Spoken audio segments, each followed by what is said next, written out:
Testing 1, 2, 1, 2, 2, 2, 2.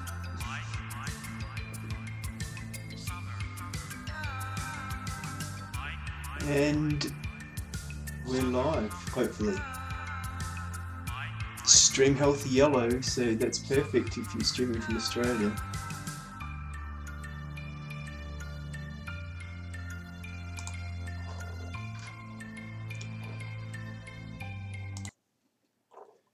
So, it's Monday here, which means it's Danny Ric Delivery Day, my favourite day of the week, where we go drive the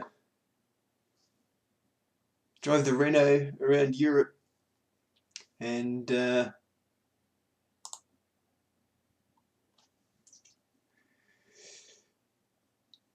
talk some F1 and some motorsport news. Take one's mind off the rest of the week, right? So, where did we leave off? We had hooked up a load of carrots from Messina to Bari, either way. So, come on stream, you can do it. I believe in you.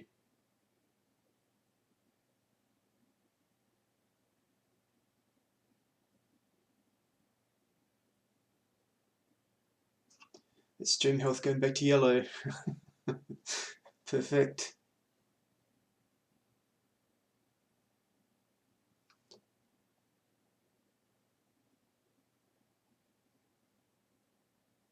And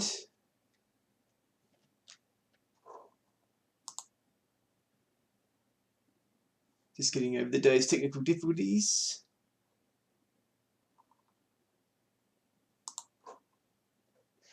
Hopefully it should be coming up now. So we can get started. We can get driving some carrots.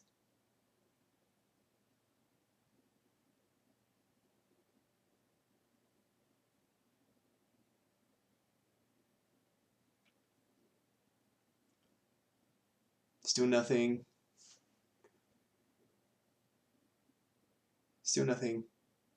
Kind of obvious. Well, I apologise for these technical difficulties. I did test this just 2 seconds before.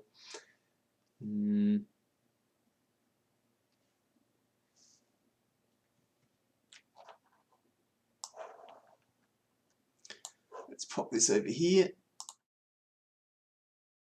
Let's go back into this there. And then give this another go. We believe. You've got to believe.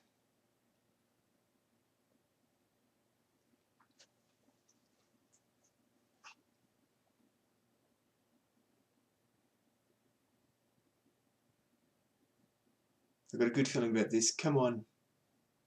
There we go. Okay. Alright. Let's just jump into it and then we'll talk some Danny Ric news. Now, put driving brain on. What side of the road do we drive on again? I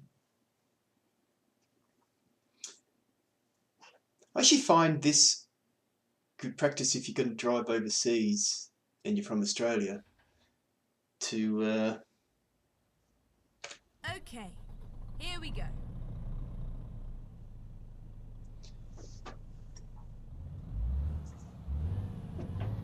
You can get some practice in, you know, driving on the right hand side of the road.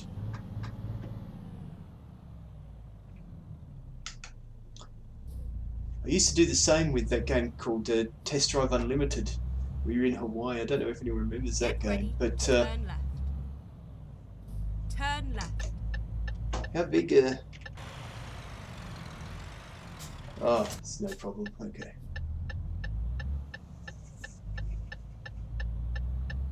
Does that take us to Australia?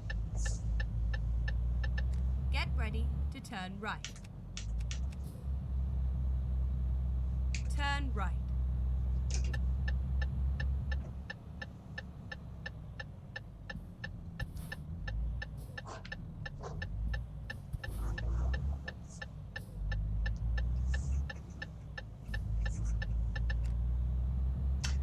So, I mean, what is the big F1 news at the moment? Keep right, and then turn right. In last week's Danny Ric Delivery, I said, oh gee, I wonder if Vettel left if we Turn could right. see Hulkenberg at Ferrari. Given the situation with Ocon. And then the story emerged this week, and you know, F1 stories, right? Go straight on. That apparently Danny Ric's in the mix. Ferrari looking at Bottas or Danny Ric. I think, oh, Danny Ric? What are you talking about? But apparently he has an out in his contract if Ferrari or Mercedes want him. Which, I mean, to me was maybe another reason to go for Renault. Maybe he's not going to get such an out in Red Bull. I think Max has one in Red Bull, doesn't he? As an out. But maybe to do with team performance, not necessarily if someone else wants him. I don't know. Journalism at its best here. But, yeah, so Danny Ric in the mix. This could be one of those stories, though, where, you know, there's not much happening. It's somebody's turn to put out a story. Ferrari says, oh, we're looking at Bottas and Ricciardo. The papers go wild.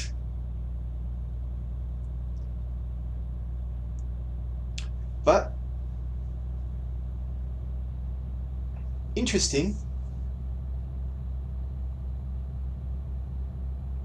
Certainly gives people something to write about. Nothing really from Vettel, I don't think, about committing to next year. I mean, this is what we were speculating on last week, wasn't it? It's, you know, how keen is Vettel for next year? And we're going for fuel. Keep left. I might divert here and fill up with fuel.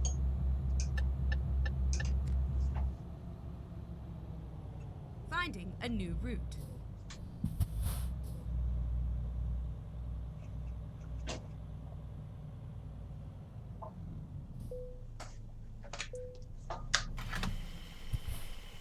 So yeah, what do you rate the chances of Danny Ric moving to Ferrari?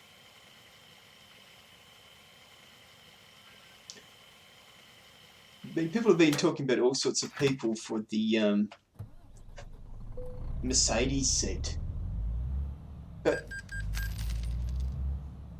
I'm not sure if Mercedes wants somebody who can compete with Lewis. I think they like having a wingman for him. I think Lewis likes having a wingman, that's for sure, rather than a competitor.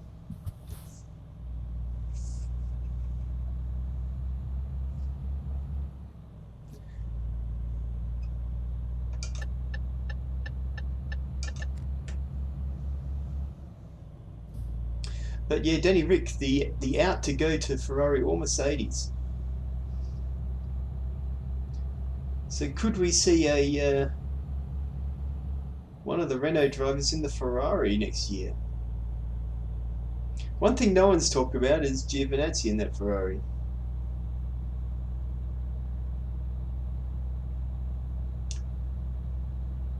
He needs that. He needs that extra. He needs that year, another year, I think. We should talk about driver development after this. I mean, I think Danny Ric would be the perfect Ferrari man. I think he's got what it takes to lift that car.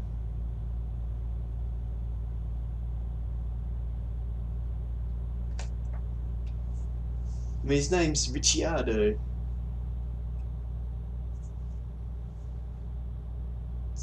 So, you know, they could say he's almost Italian.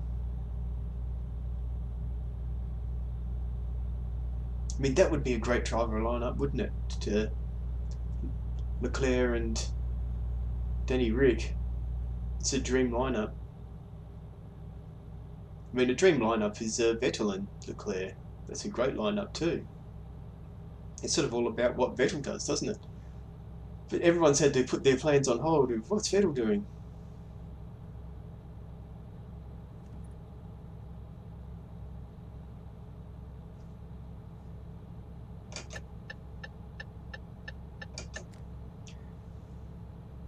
So do we think it's news? I mean, Ferrari putting out that story is the one thing that kind of puts me off, really. Oh yeah, we're considering Danny Ric and Bottas. So why would you tell anyone if you were actually going to do that deal? So that's one of the things that makes me sort of think, oh, this is just a story to have the story and possibly annoy Mercedes. Get the other teams jumping, get something in the papers, you know.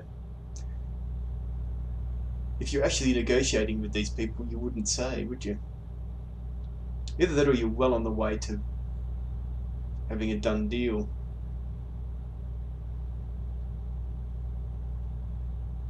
I guess maybe they want to force the issue early with Vettel to find out from Vettel, are you going to go or are you going to stay? So they're sort of signalling their intention early to other drivers. Look, there might be a seat here. Don't sign anything yet. Don't sign on for next year just yet. Because it's that time of year, isn't it? They either want to lock in Vettel for next year or be hunting for a new driver. I mean, that'd be a quick turnaround for Danny Ric from Red Bull to Renault to Ferrari. But I mean, I can 100% see him there, you know. And see him there, but I just think maybe the story is mostly to force Vettel to work out what he's doing and to sort of fill the news gap.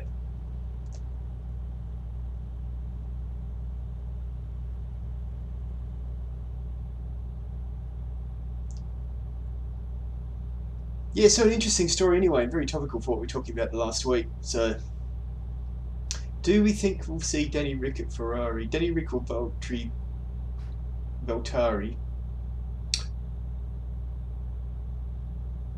Bottas? Do you think we'll see Danny Ric or Bottas at Ferrari next year?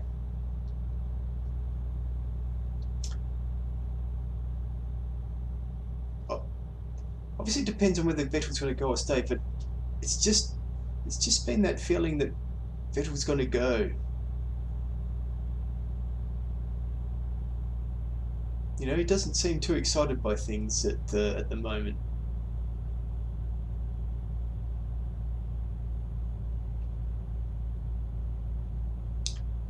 Maybe he sort of flicked the switch on his interest in F1.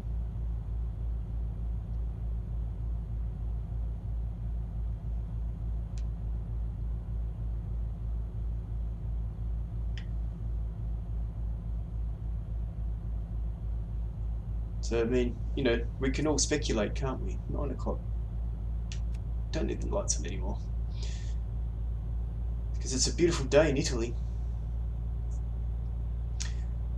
Yeah, so we can all speculate. My speculation is at the moment that I think Vettel will go.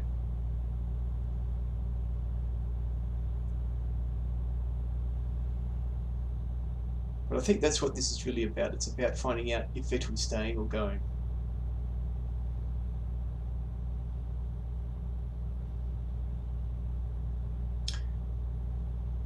Now, if Vettel goes, and I was Ferrari, and basically I had my pick of drivers, out of the ones that I think can get themselves free and into that chair,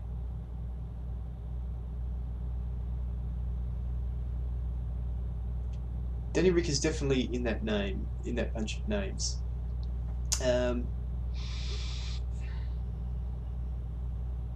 Who else?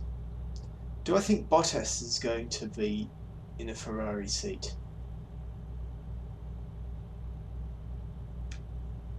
I don't think so.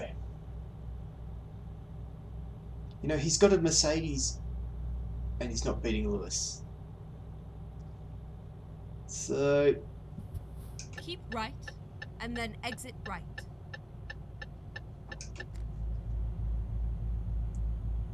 what good is it going to do to put him in a Ferrari? Right. I mean, of course, you sort of don't know what happens behind the scenes and what they say to Bottas about what his role is, but he's not finishing second every race.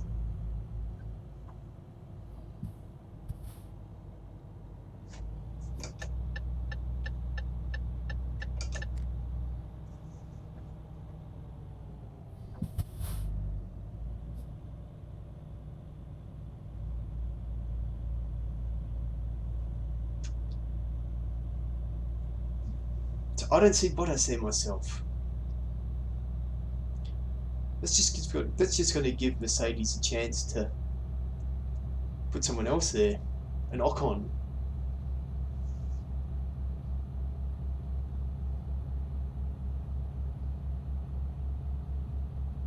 Get ready to turn left. Does Bottas know he's going already?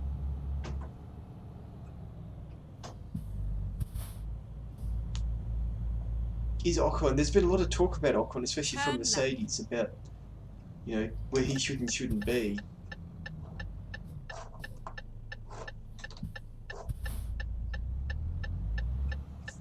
Is that all a primer for the fact that he's in the number 2 seat next year? I don't see Bottas at Ferrari. At the roundabout, take the second exit. I would throw in 2 names before Bottas. One is, like we said before, Hulkenberg, but I mean, exit now. if I could have Danny Ric or Hulkenberg, well, I'd go Danny Ric. The other one would be Kimi. I mean, could Kimi be back in Ferrari for a year, keeping the seat warm?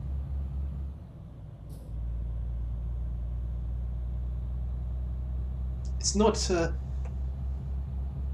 of the realms of possibilities. I mean, there's always, you know, an X factor, somebody else, of course.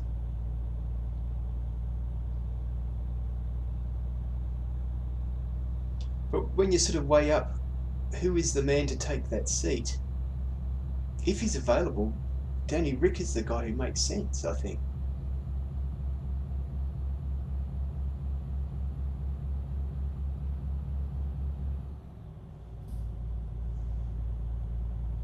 So, interesting stuff. It's getting around that time, isn't it?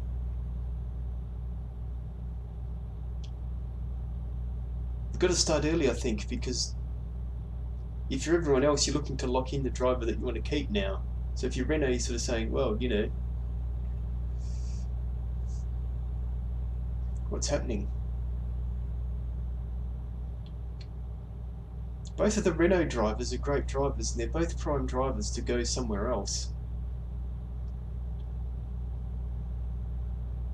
Hulkenberg's out of contract, a great driver who needs a decent seat. Could we see Hulk at Mercedes? Danny Ric at Ferrari, Hulk at Mercedes. Anything can happen. This is the glory of F1, isn't it? Anything can happen. I bet there's some phone calls going on, you know, because it's that time of year. There's some phone calls going on now, boys. If the music stops and don't have a chair, you get Ocon'd out. Go straight on.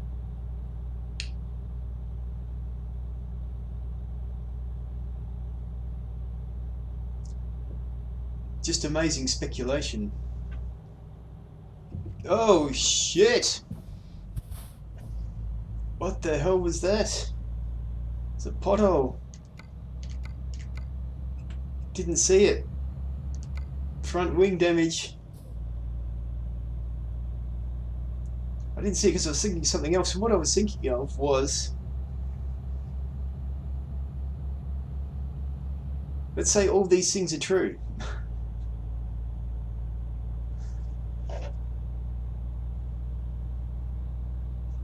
Who's going where? Vettel moves.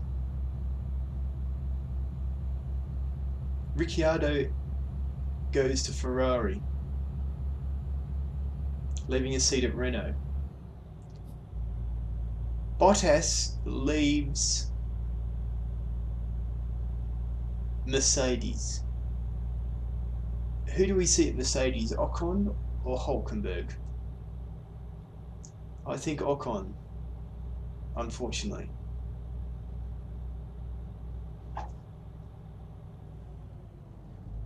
At the roundabout, take the second exit. Where does Hülkenberg go? Well, he either stays at Renault, doesn't he? Exit now. Or, let me put this one out there. Gasly.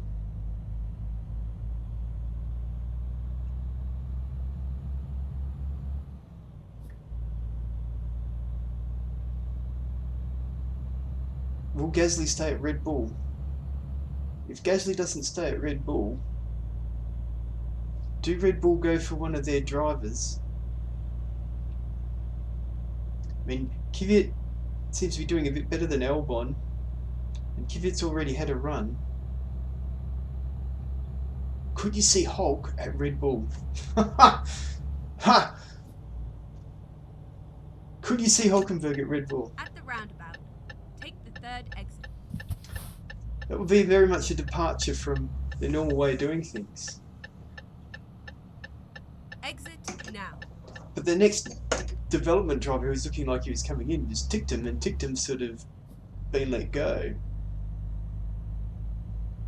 Do they go away from their normal thing and hire a man who would be happy to play second fiddle to Max as long as he's in a car where he can get a podium? And that man, Nico Hülkenberg.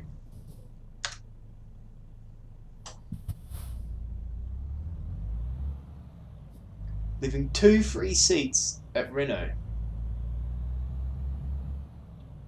Now, where does Bottas go?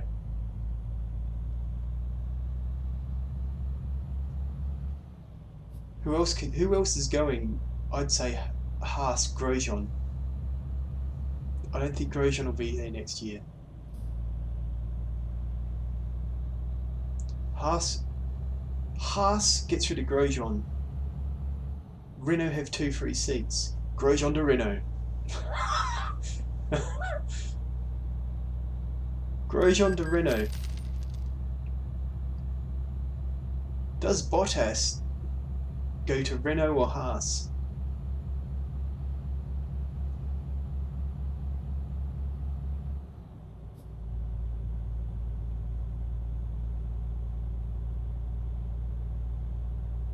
I think he goes to Renault. So Renault, Bottas and Grosjean. Grosjean gets in just because he's French, and they're lacking a quality driver. Keep right, and then exit right. McLaren for once, unchanged. I'm going to go unchanged at Exit McLaren. right. Force India, I'm going to say unchanged. Not Force India, my mistake, Racing Point.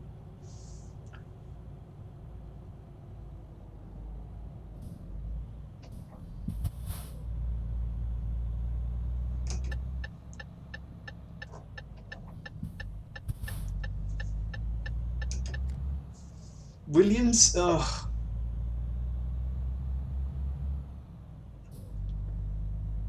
Would Haas want Kubica?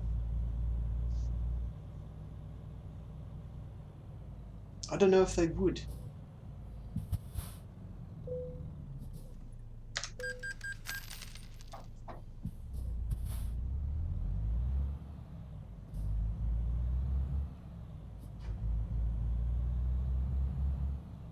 Kubica will stay at Williams, maybe.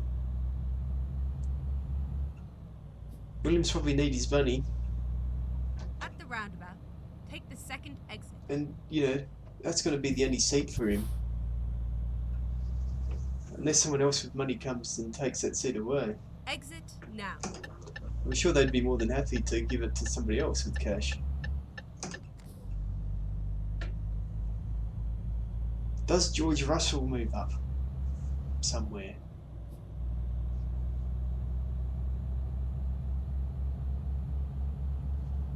Get ready to turn right. There's a free-seated Haas in my scheme of things. Turn right. Turn right. Okay. Well, think about this. I'm not paying attention enough to driving, but you know, that's the Formula One thing, isn't it? You've got to manage all these things as well as drive. So there you go. A lot of that hinges on Vettel moving, doesn't it? If he moves, there's a whole lot of dominoes that just tick, tick, tick, tick, tick, tick, tick. And if he doesn't, a whole lot of things may not change.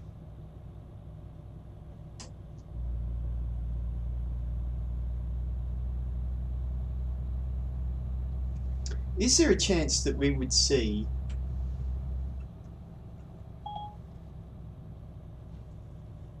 At the roundabout, take the first exit.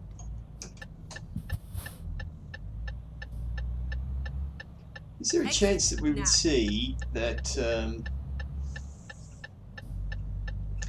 Let's go to Red Bull for a moment. Poor Gasly. Get ready to turn left. I mean, Turn left. let's talk development for a second. Fine. We are here. People talk about development programs. Now, Tictum,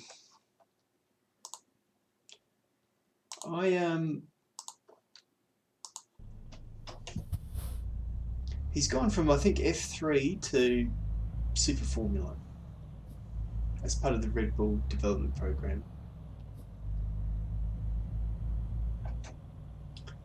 Now, I don't follow F3 and don't watch the race, so I can't comment on. I believe he had quite good results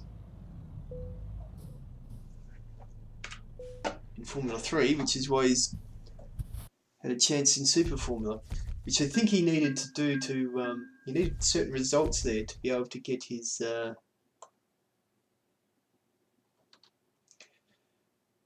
license. I think we'll.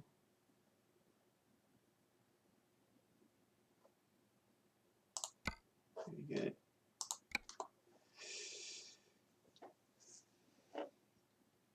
Okay, before we start on that, we'll find ourselves a job. It's the job market, the freight market.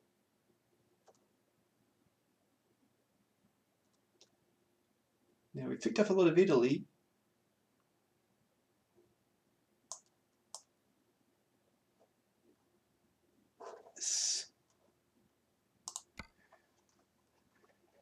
Let's see, oh, there's one to Venice there.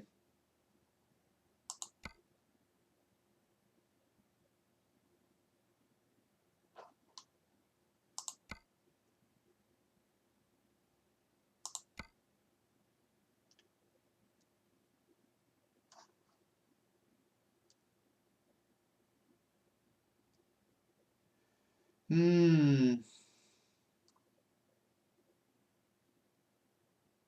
really looking to pick up these, unlock these two, and then we've basically finished our tour of Italy. This one to Venice, how long do we have? 5 ton of fresh herbs, which is no weight at all, is it? I could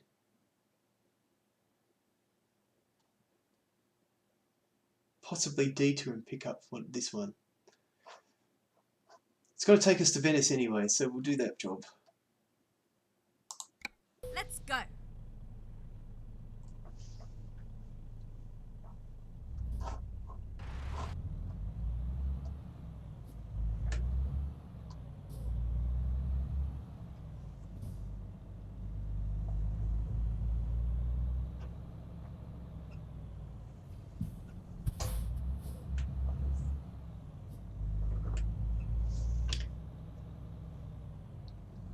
Yeah, so now where was I? Ticked him. So Turn right. the idea is he goes to Super Formula and has the results to get his license. 3 races in, he gets At dropped. the roundabout, take the second exit. 3 races in, he gets dropped after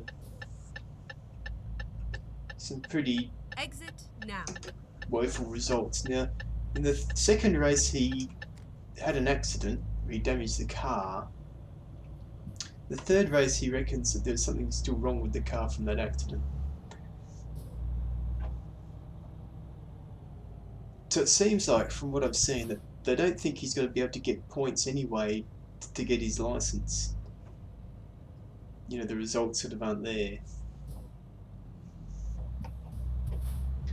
So, I mean, it's a very harsh drop, isn't it? Again, I don't follow it though, so Get ready to turn left. I do look at the Super Formula a little bit.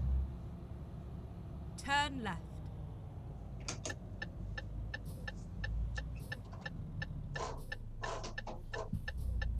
But not so much as I could tell you everything that happened to him in each race. Look at the rubbish under there. Clean it up. So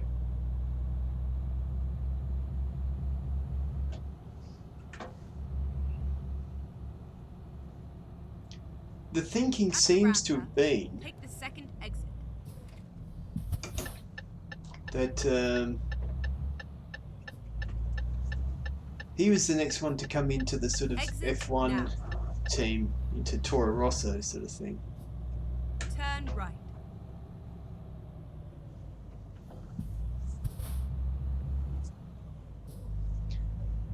But that's not going to happen now, is it? When you talk about development, driver development, there's not much development, is there? They put you in a new formula, which is a hell of a step up from Formula 3, and write you off after 3 races. It's not so much development as you got to prove that you can handle that straight away, straight in the seat, you know?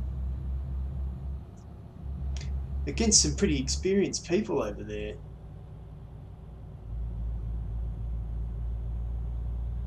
I mean, their formulas worked for them, but imagine the pressure that's on these guys. They've got to get in that car.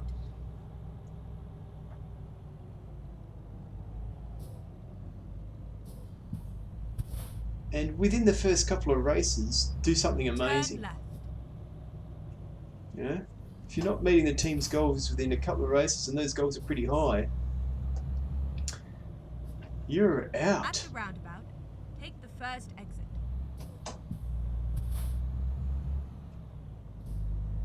Exit now. He's going to have to go drive GT3 or something like that. You know, that's it. That's it, mate. Keep right.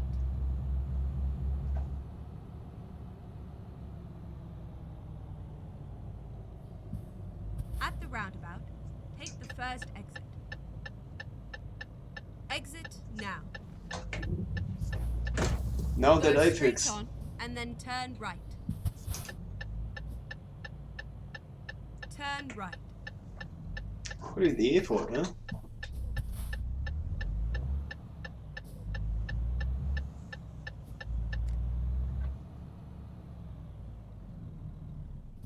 It's all over now.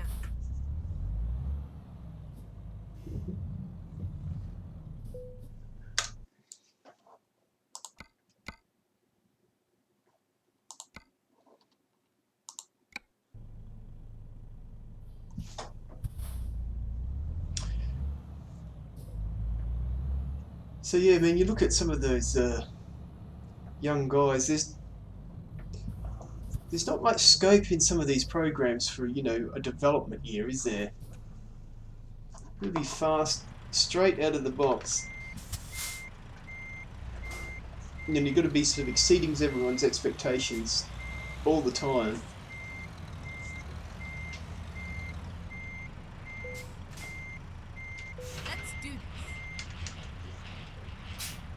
mean, some of the Ferrari guys seem to get a little bit of leeway.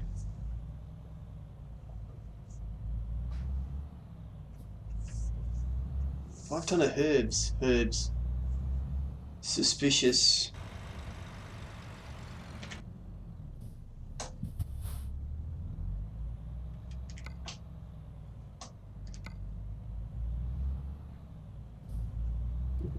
Get ready to turn left. Now, let's go to the map.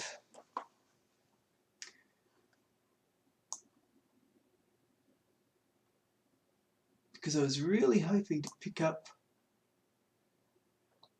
It's a big highway through here, isn't it?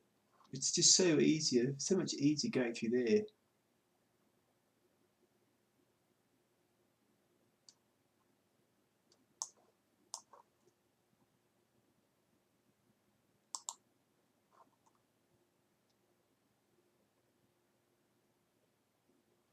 It's going to take me up that side.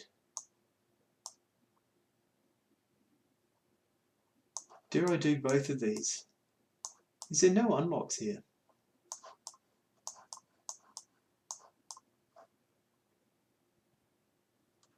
Certainly not there. It's not much of a place, is it?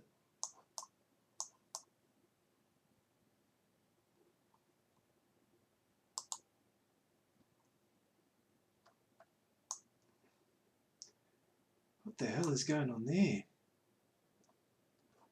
It's taking me up to Florence.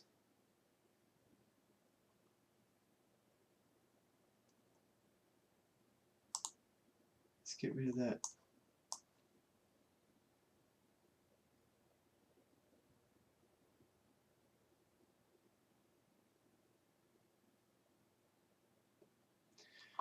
Oh, this routing.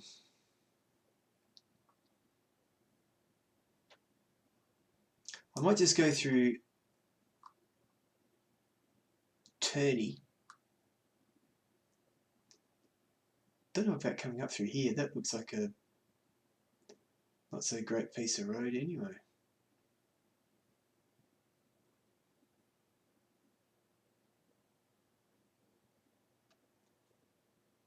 Let's get rid of number 1 there. Let's go there to here.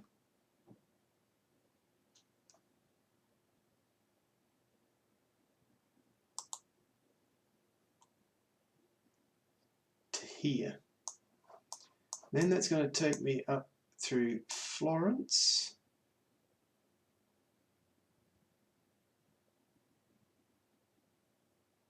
On the motorway.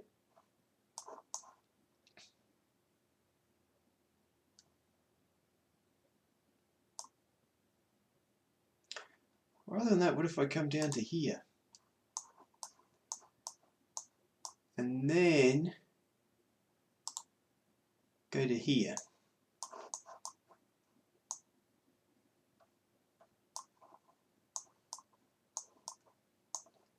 And then we go back to Venice. So when we go through Venice, we want to unlock that. Okay. Let's go. Turn left.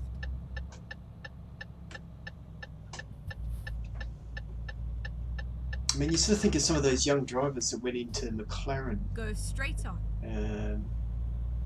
Magnussen, Van Dorn. At the roundabout, take the 3rd exit.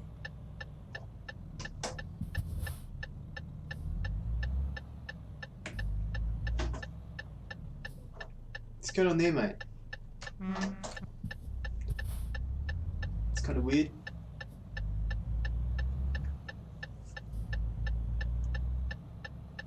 Exit now.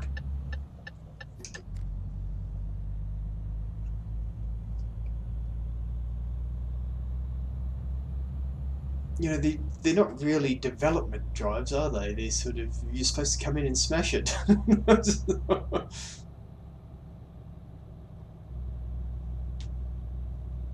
So whatever, that guy's out. Now, then Gasly did a terrific job in Toro Rosso, didn't he?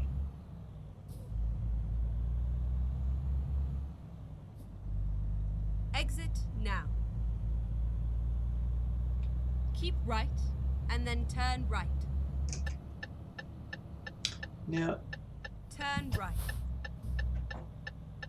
okay, Max Verstappen's, or you know, he's going to make him look bad. It shows how good Danny Ric is that he wasn't he wasn't embarrassing him every week. Oh, here we go. But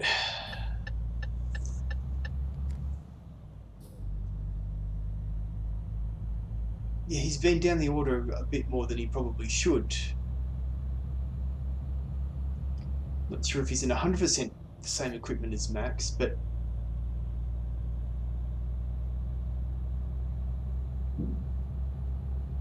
you know, what do you do with your Red Bull with Gasly? I'm not sort of saying what would a normal person do, but what would Red Bull do with Gasly?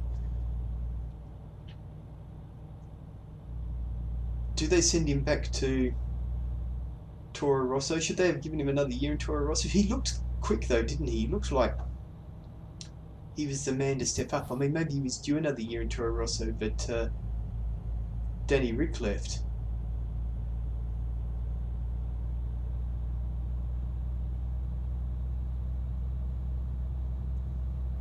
We should be concentrating on these interchanges and that, but I'm more thinking about what it is I'm talking about. So when I have a massive accident, sorry about it.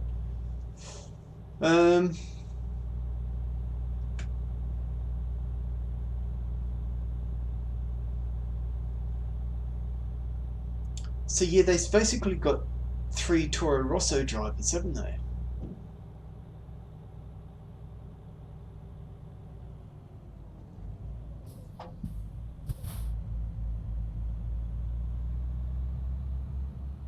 Now, do they either give, depending on how the second part of his year goes, but they're probably going to work it out now. I guess they got some flexibility. They don't have to work it out now because these guys are going nowhere, but they may want to lock someone else in. They sort of want to work out now, who are we going to put in this seat if it's not Gasly? You're not going to, because you sort of go, are we going to put Kvyat in that seat? Are we going to give him another shot at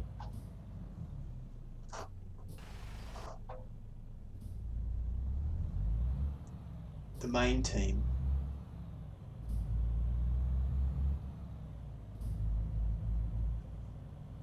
I sort of suspect not, to be honest with you. Let's just say Albon. Has Albon done enough? Is he really impressed? He's done okay. But he hasn't smashed Kvyat, has he? I mean, Gasly, out of the 3 of them, Gasly's probably still the best prospect.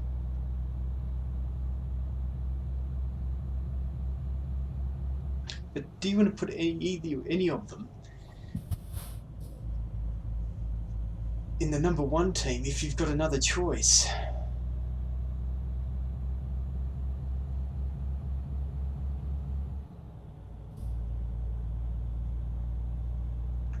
So I mean, Hülkenberg is out of contract, and they're sort of sitting there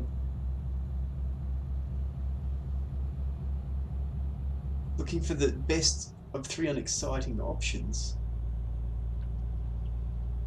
Could we still see, no matter what happens to Vettel, Hülkenberg at Red Bull? I'd like to see that. I'd like to see him do a year there.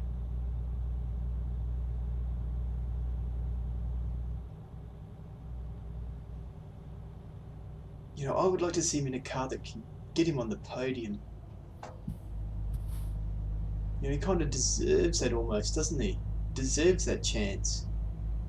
I mean, here's the thing with Hülkenberg. He's proved again and again and again that he's a quality Formula 1 race driver.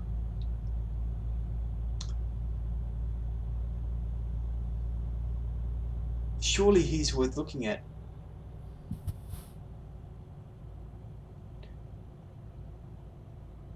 For any team, including a top one.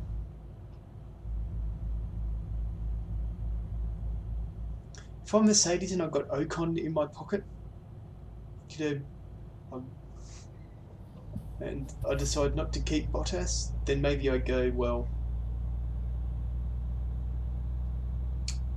Ocon's my man there.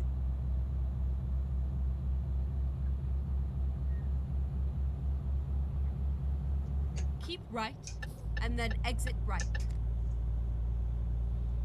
But Exit right.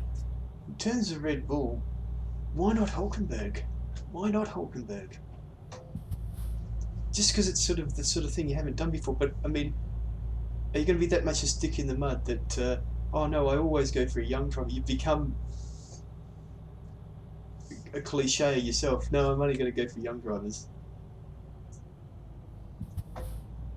Someone who's proven and desperate to win. I mean, you're looking at the complaints about people is, oh, he's not desperate enough to win. Hulkenberg is desperate to get a good result. 100%.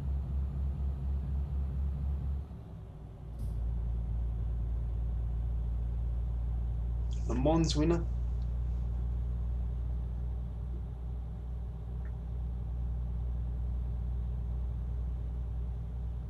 He's also the sort of guy, I reckon, that for the chance to drive there, he would agree that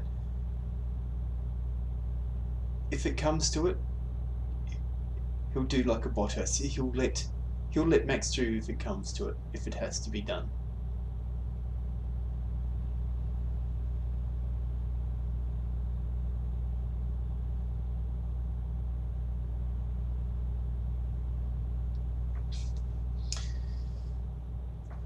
So I reckon, no matter what happens, why not Hulkenberg at Red Bull?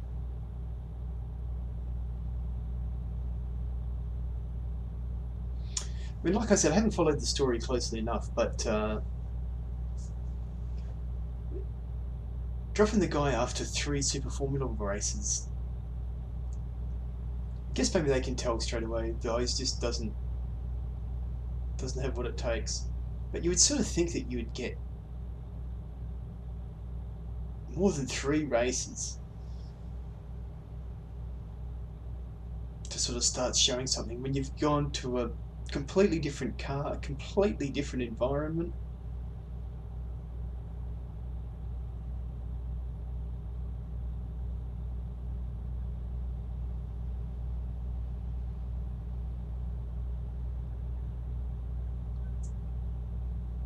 It's a completely different car to what he's used to. It's a completely different operating environment to what, all of a sudden you're doing Super Formula in Japan. It's culture shock,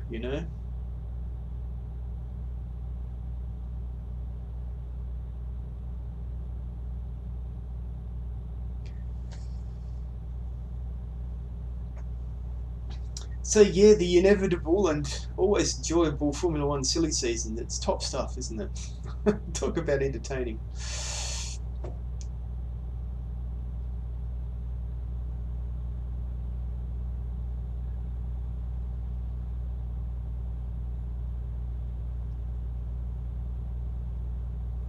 I mean, it's the great thing for Formula One journalists, isn't it? That they can get months worth of articles out of this sort of rubbish. Talking about articles that are rubbish, an article came out just today about, is Danny Ric regretting going to Renault after Honda win a race? Now, I was excited as anybody about the fact that the Austrian Grand Prix was a little bit different to normal. But there's a bit too much overexcitement, I think, with regards to the fact that the race was, any good. I mean, for a start, if Max hadn't got off to a decent start, that may have been a much more dull race. I'm pretty sure come Silverstone you will see Mercedes back on top.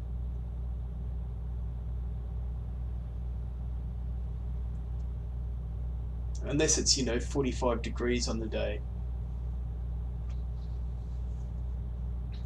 you know, that operating temperature just was out of range for the Mercedes, and stuff's not working. So the Mercedes going slow,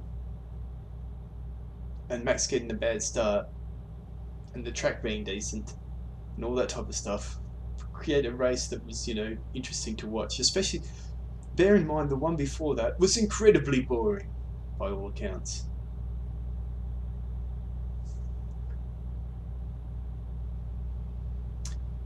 People have been way too upbeat about, see, there's nothing wrong with Formula One, it can be exciting. That's one race in the last like 6 years. Toto Wolff came out. See, don't be so quick to criticize. Quick? It's been dull for years, mate. There's nothing quick about it. Don't be so quick to judge F1. We've had one. I'd say don't be so quick to be saying, see, there's no problems with F1. Obviously, when you're doing it easy, you want things to stay the same.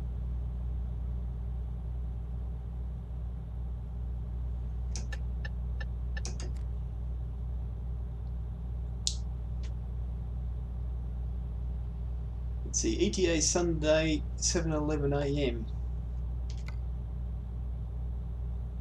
Sunday, 9:16. So we're all good. We're all good for. Oh, Danny Ric, watch where you're going. Pulls out of the slipstream.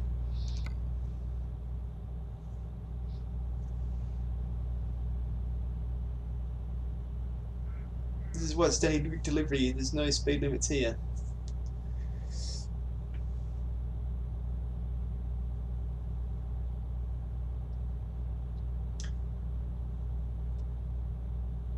So yeah, all the upbeat stories with regards to the Austrian Grand Prix, that's a sample of one.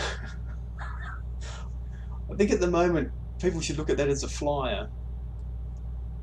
I think McLaren could do well again at Silverstone. I think the track may suit them, but we'll have to see. And doing well for them means they're going to finish in front of Renault and maybe Haas, you know.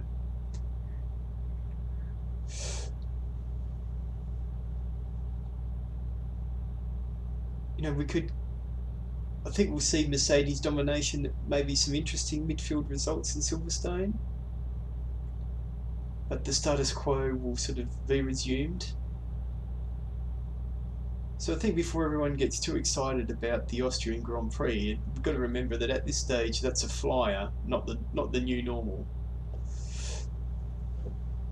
I mean, sure, I know Toto's job is to come out and say, see, everything's fine, with no changes required.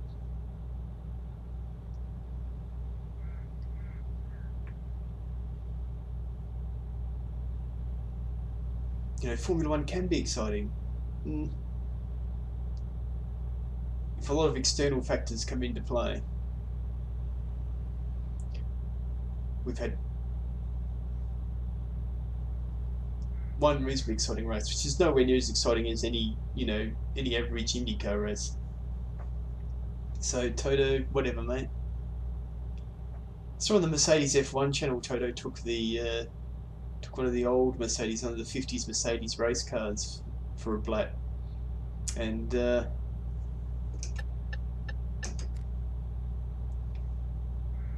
keep right, and then exit right. Not only wasn't he wearing a helmet, but he had no sunglasses on. Right. You have to squint your way through that. Someone give him my sunnies. But they played this music and had him talk over the whole thing. And the thing sounded amazing. You know? I think they want to drown that out with talk and music, because don't listen, everyone, don't listen to the fact that this sounds fantastic. This was 1950 something. Speaking of sounding fantastic, I saw the Carlos Sainz Jr. took the McLaren Can-Am car through Goodwood. Man, that sounded fantastic. Whew. €70. Oh my god.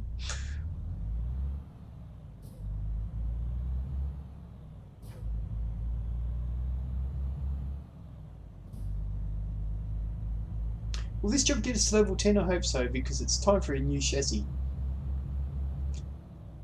Chassis upgrade. The strange way that I took...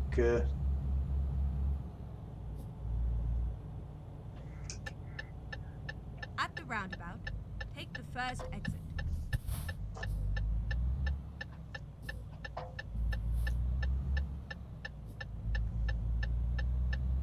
Exit now.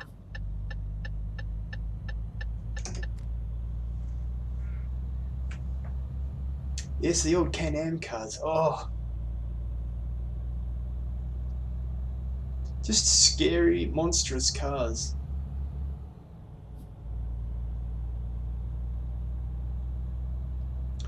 No, there's no reason that race cars couldn't still sound like that. Keep right, and then exit right.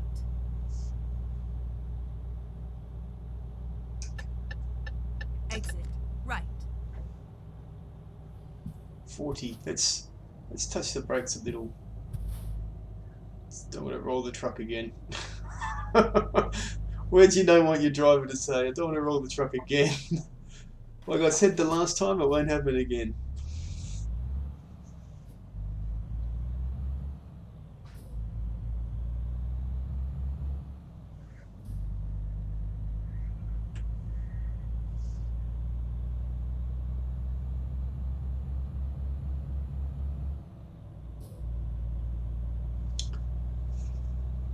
But yeah, the excitement of the Austrian Grand Prix has just got everyone a bit carried away, I think.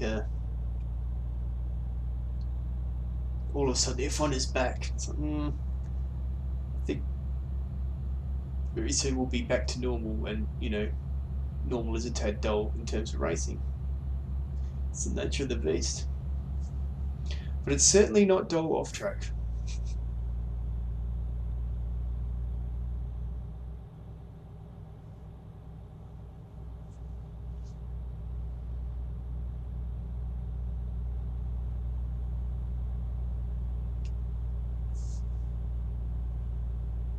But yeah,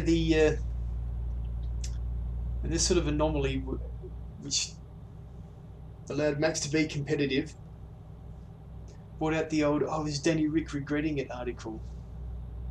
And I went through this last week. No, don't think he is regretting it. You know, they're not in a championship winning position, and if he's got to play second fiddle to Max, even at Red Bull, driver number 2 is not in a championship winning position. So I think you know, he sort of knew that he was going to give up the okay result to get himself into a position to try and fight for a world championship. He had to take that chance, and especially now that we know that his contract has an out where if a Ferrari or Mercedes seat becomes available for him, he can go. So basically the only three or four teams that are probably going to win a championship in the foreseeable future are those that are effectively manufacturer backed, which is Mercedes, Ferrari, Renault and Red Bull / Honda. So by going to Renault, he's given himself a chance at 3 of those 4 teams.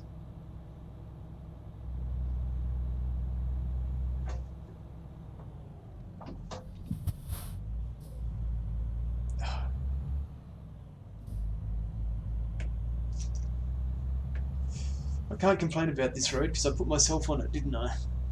It's a lovely Italian jaunt.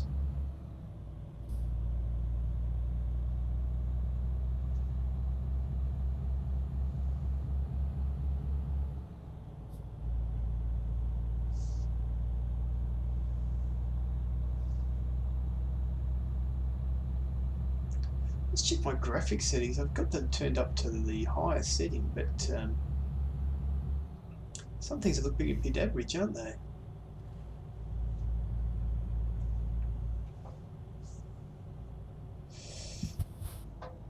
Just some of the trees in this area.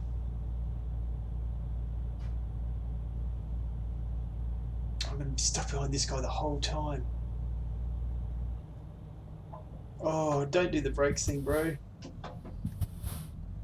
Kill my momentum.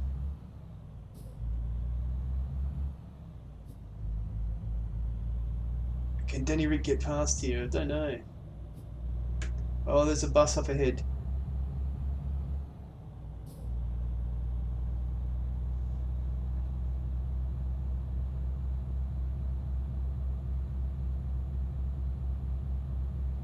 This could be catastrophic. Oh, this is catastrophic. It's terrible. Oh, it's gone wrong. Clip the barrier. I had to let it understeer so we didn't turn the thing upside down and go down a mountain. The excitement. F1 is back.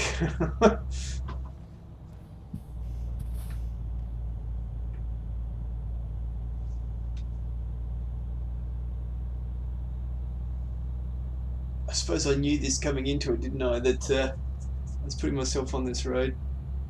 Let's put the lights on here. It's like Le Mans, it's an endurance event here. I'm going for it again.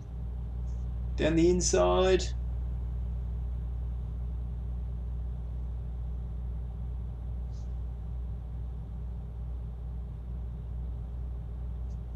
I won't be stopping for fuel and letting them overtake me. I'll give you the tip. Get ready to turn left.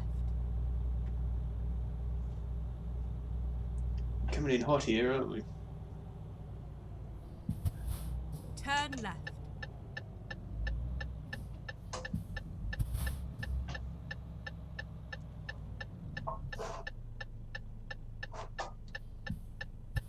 What are you doing, bro? Oh, well, whatever. Thank you.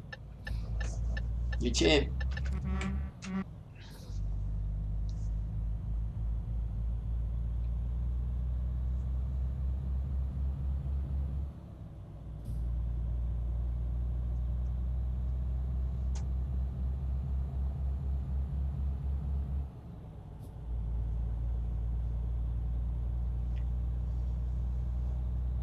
So yeah, A, you know, big pile of cash. B, Termy discovered. Okay, so I have discovered this.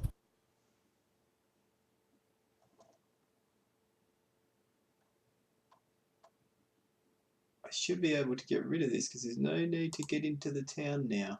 Oh yeah. Ready to roll.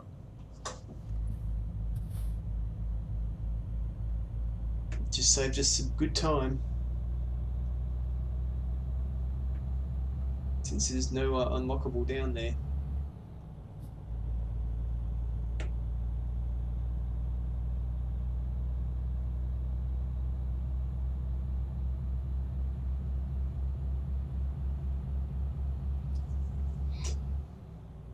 So yeah, if he's thinking about, you know, building a platform to win a championship from, or at least compete for one, it's still the right decision that he made.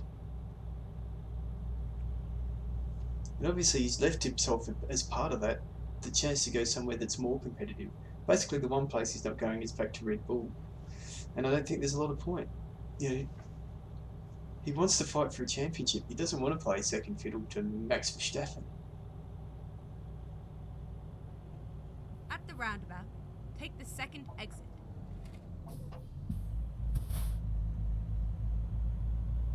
Exit now. Oh, the switchback got him.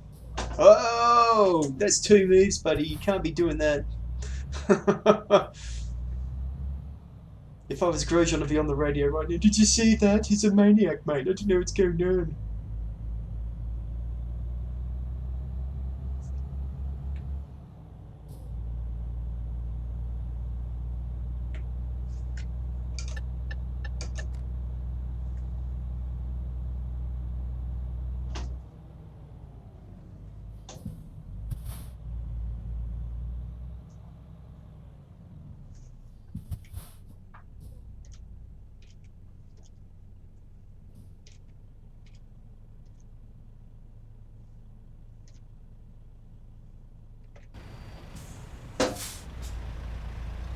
Oh, it's a drag race. Come on.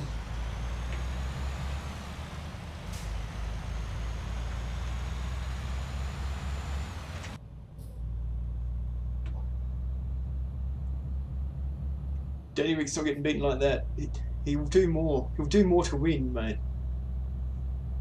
And let's cut him off. Ha.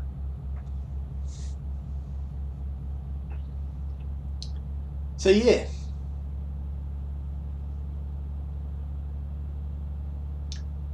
I still think it's the right decision, and you know, that mountain of cash that you sleep on at night makes it all worthwhile. It could be that he gets paid his $17 million right, for this year, and then exit right. And then gets a seat at Ferrari. Exit right.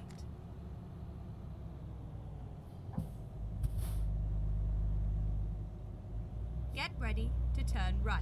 It's one of those things, isn't it? Vettel's sort of got the... This is where Danny Ric's attitude is sort of a little bit better, I think, than a lot of F1 drivers. Vettel's sort of got the first world problem. Oh no.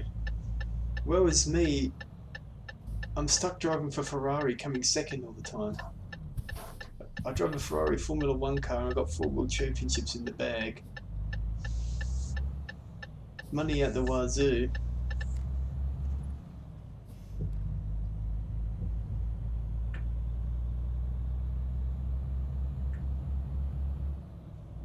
That's what you call first world problems, isn't it? 1% problems.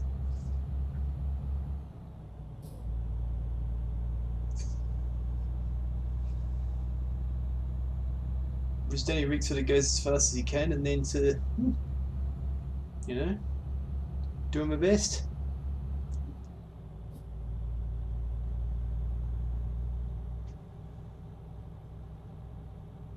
Still driving an F1 car for a living. Get ready to turn left.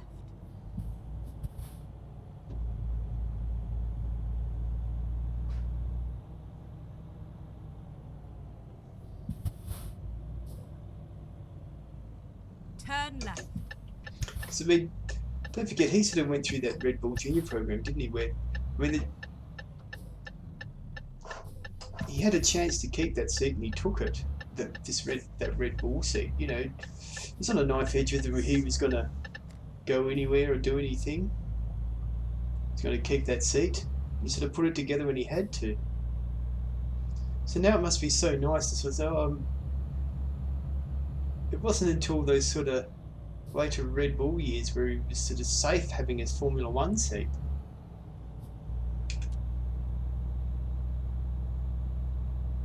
Which must be a great relief for these guys when they finally get to the point where, yeah, you know, everyone knows that I'm good and I should be able to get a seat.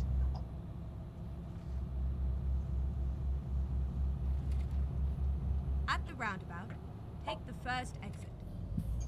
And not only that, you know, get paid decent money Exit to do it. now. Apex hit.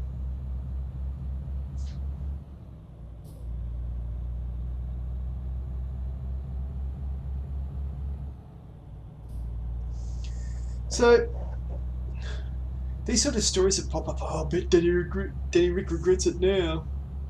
Go straight on. Going a tad faster here, but you know.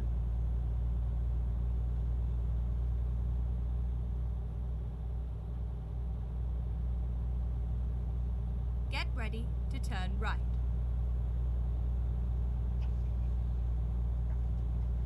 Turn right. I think that's one of those stories that people sort of...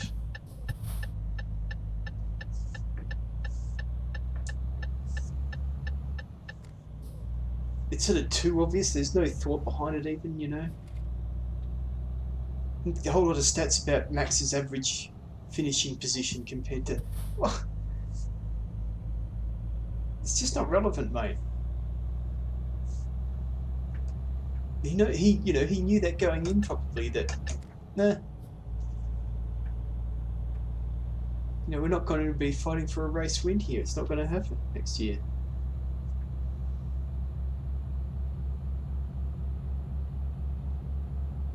So, you know, it's just a lazy, shitty story. pointless.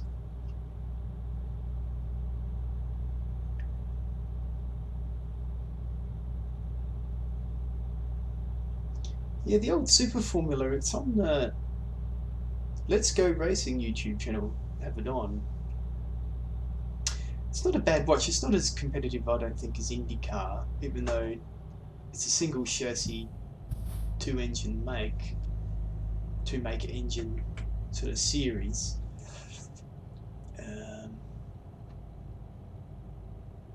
I think both the IndyCar and the Formula One do, for the most part, do a very good job in terms of television coverage. I mean, it is always disappointing when things happen at these races and we didn't get any footage of that.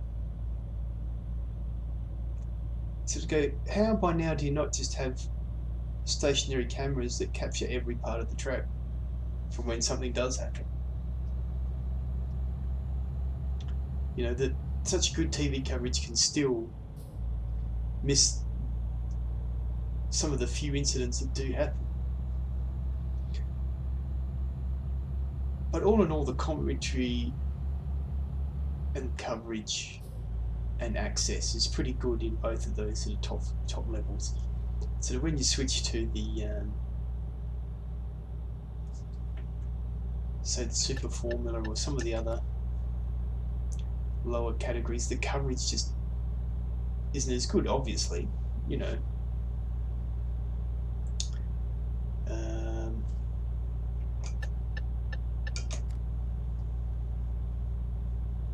So it's not quite as watchable in terms of presentation as, say, F1.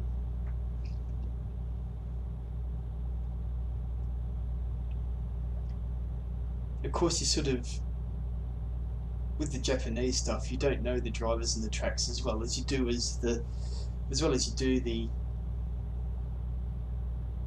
drivers and tracks that you see in especially Europe, but also the US. Some of them are really quite interesting tracks, really good tracks. The GT500 is pretty exciting actually, because you know they have that sort of multi-class thing going on, where they have the GT300 and GT3 running at the same race. It's just that they sort of have two grids. They do rolling start, two grids, and the GT3/GT300 field is about 100 meters behind. But basically it means GT500 is always in traffic. I'm going for fuel. I'm burning through it because I've got the pedal to the metal here. Maybe should have stopped for fuel, but whatever. There'll be more fuel stops, right?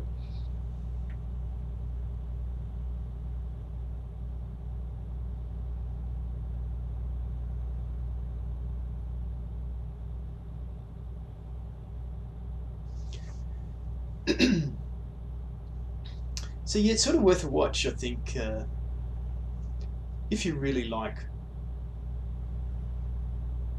motorsport. Especially myself, I can only follow at the moment. IndyCar seems to change every year because TV deals seem to change every year, IndyCar. But you can't watch the whole race on YouTube. But they do an extended highlight package, which is quite good. So you can sort of keep up with the race. Formula One, you're sort of limited to highlights.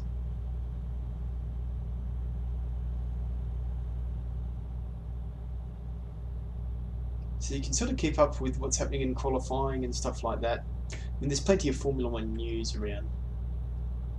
But keeping an eye on the actual race itself, it's very difficult with just, a short highlight package. For the Super Formula, you can watch the whole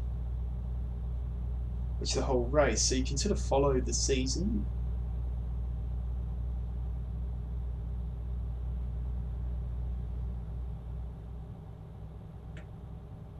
It's kind of nice to do that.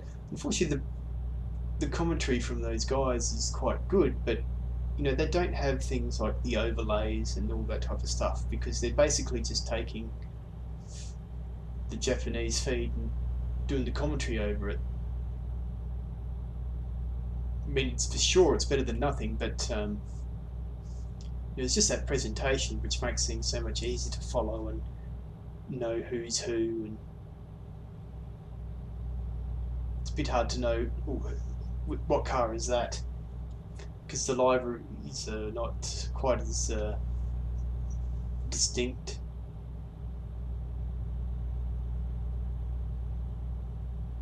As say F1 and even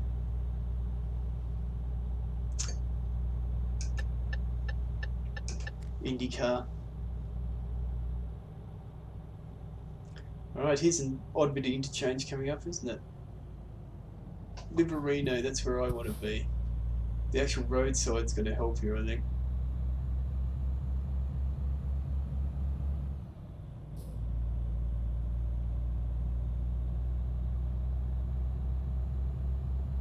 Keep right, and then exit right. Liverino, here we go. Exit right. Let's use a bit of brake.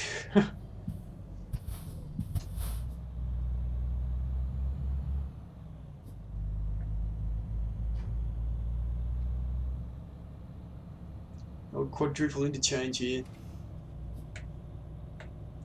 Keep left. Keep left.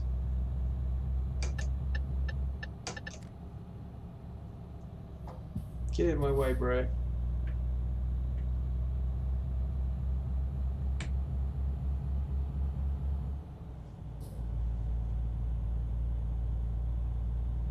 Keep left, and then turn left. Liverino discovered. Turn left.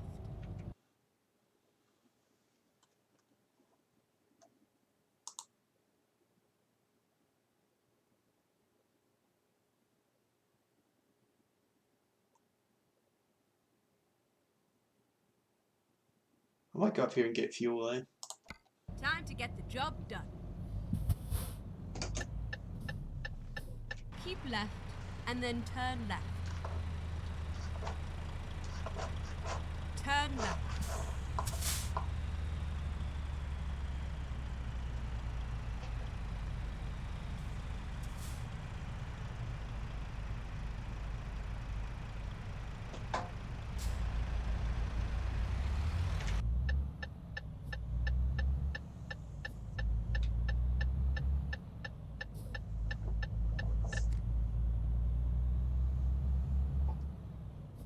Get ready to turn right. Turn right.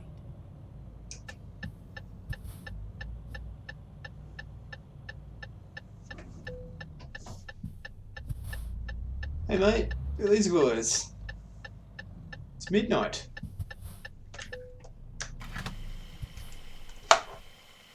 It's midnight, mate. What are you doing? The lads. Shift work of life, huh?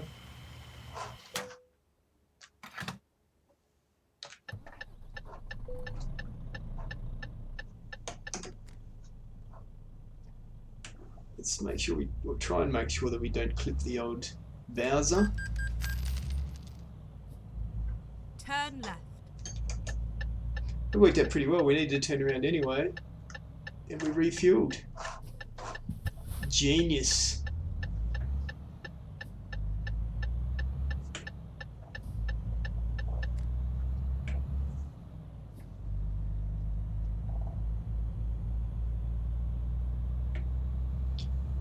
Get ready to turn right.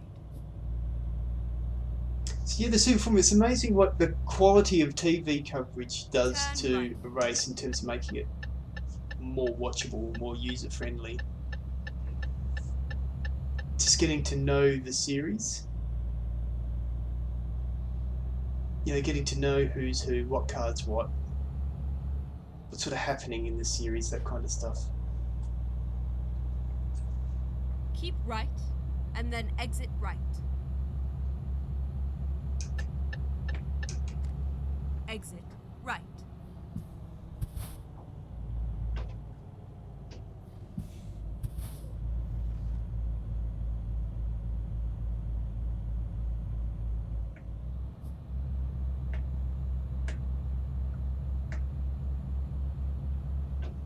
Keep left. You sort of find that, don't you, when you watch a lot of stuff on YouTube.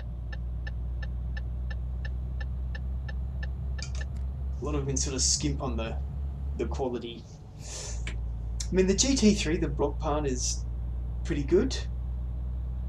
You know, DTM. I mean, that's been. I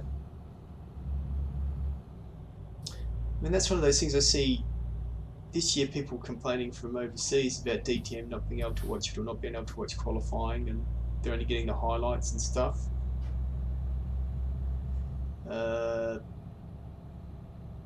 But this year in Australia, I think Fox must have dropped it, so I can watch the whole race and qualifying live, and then the replays, and there's English commentary and everything. I mean, the DTM is pretty good series. I think it's gone a lot more sort of international too. There's a lot more tracks outside of Germany. I think it's a real shame. While we're on DTM, let's go DTM. Let's go full DTM. It is a real shame that Mercedes are not competing. Keep right, and then exit right. Bro. Exit right.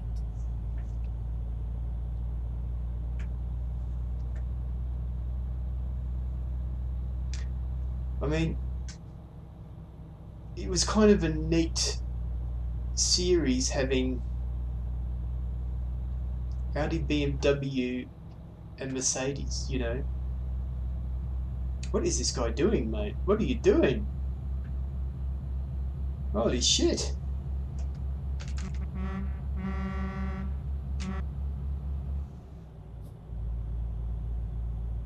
It's lost it, mate.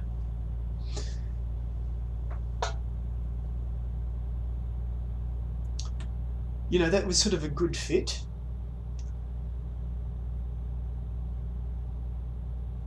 It made a lot of sense. I mean, I know that they changed the engine regs this year to the to be the same as the GT500. So they're essentially running the same chassis and engine regs. You know, it's kind of nice having the Nissan, Toyota, Honda, well, Lexus, rather than Toyota, but Toyota, the Nissan, Toyota, Honda rivalry. Although, of course, the Honda had to do the, oh, we've got a mid-engine, but, you know, can't you keep it the same as everyone else?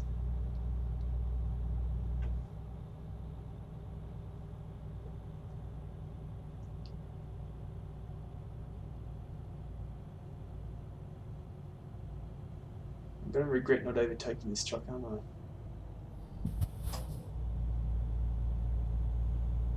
Keep right, and then exit right.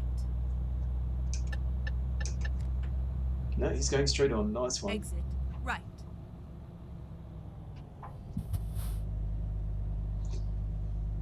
Yeah, so it's sort of a shame that Mercedes left, because they went from a V8 to a... I don't know if it was the change in the engine regs.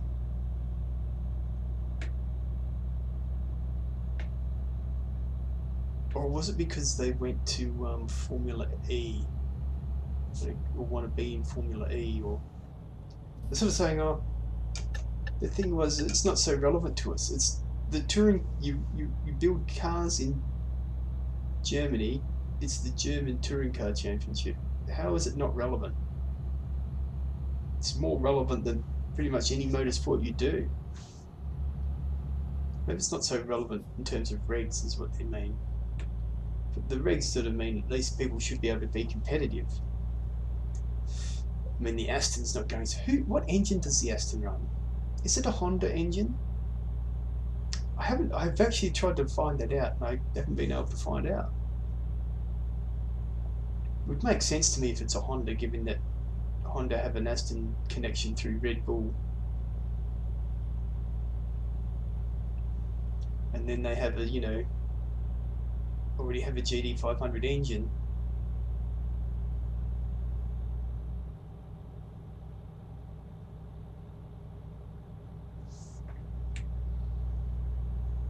So yeah, again, so I'm lucky this year in Australia. I can watch the DTM.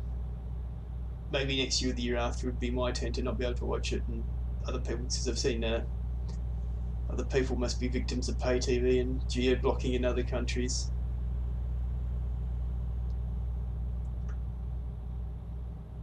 Because I used to follow the DTM pretty closely,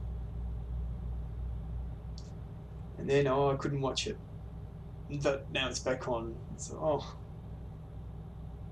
and I think you can see that these deals have hurt them. When you sort of look at the races and the popularity of that, it's sort of dropped off.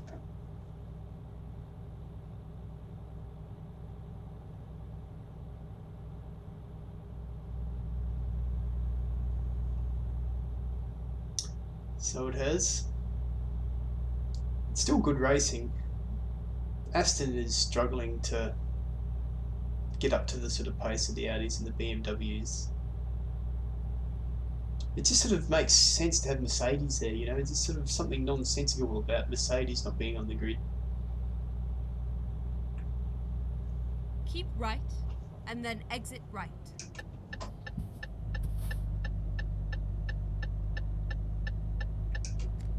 I mean, exit right. They sort of need to look at their pit window or their tyres a little bit.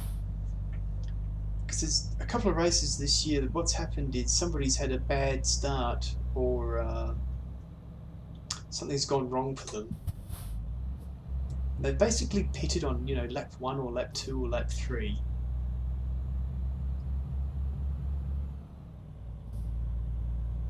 Because there's sort of mandatory pit stops, but there doesn't seem to be any.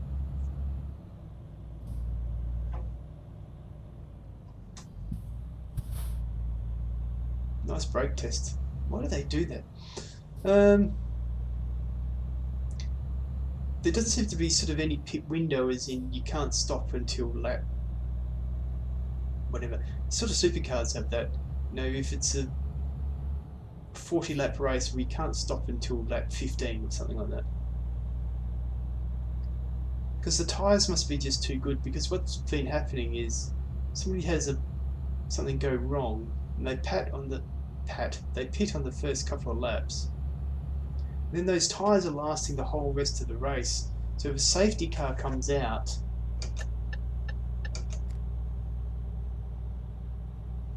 it bunches the field up, and when everyone else makes their pit stop, you're left with a win. So you can see more and more people are pitting. I mean, the tyres are a bit worn at the end. Keep right, and then exit right. But they're still Exit right. getting through most of the race, and if you look after the tyre, it'll get you to the end. There's been a couple of victories like that this year, where the old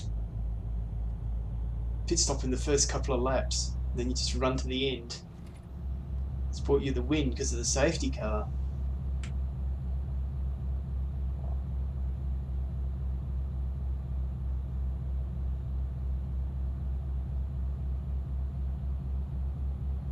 So this sort of makes the pit stop seem a little bit pointless. The only point to it is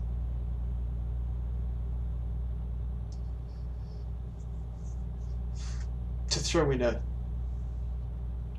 spanner in the works, to sort of, where something could go wrong, or you've got to give up or gain time in the pits and that kind of stuff. Whereas it's sort of being exploited if there's a strategy that go to the back. Well, I've got nothing to lose, so I pit now. If there's a safety car, I'm going straight to the front of the field. So either, you know, the tyre is too hard a tyre, or too durable a tyre,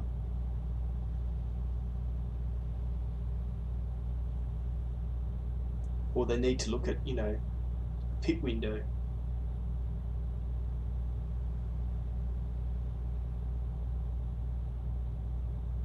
I mean, it's certainly on the other hand, though, I mean,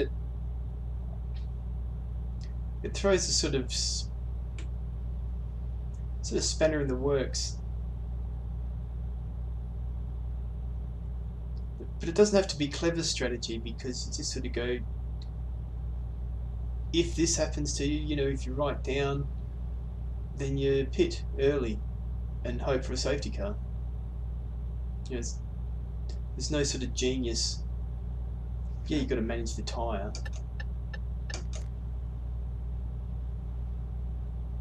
There's no particular genius to the strategy, though.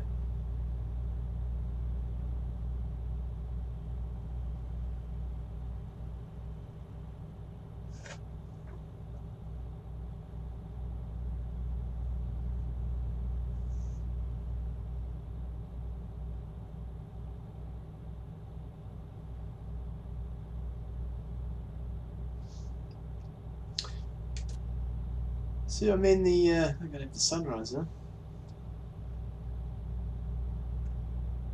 The DTM is still good racing. I mean, they're at the Norris Ring. What's effectively yesterday for me. It's such a small or short street circuit. It's at least entertaining, you know. Keep right, and then exit right. Double lane change. Exit right.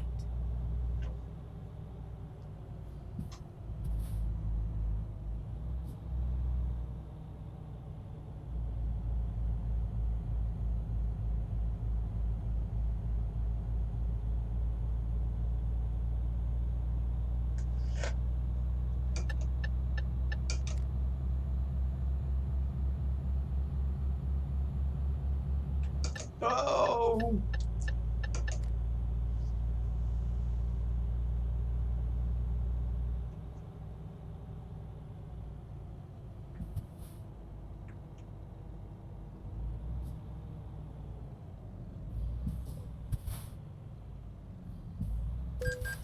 Hey mate, €64. Man, we've paid some tolls this time, huh? We must have paid, you know, €300 in tolls at least. Venezia. But maybe Venice. Only got 23 k's to go, so it should be Venice. We should be coming into wherever it is we're going. We'll be there for sunrise. Right, and then exit right.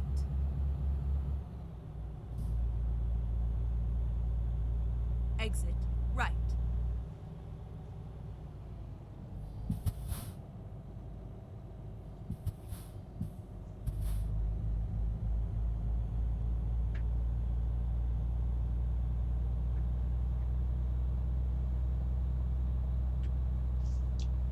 Venice at sunrise. So romantic. Keep right, and then turn right. So that Turn right. there's this talk, isn't there, of moving the Brazilian Grand Prix from Interlagos to Rio.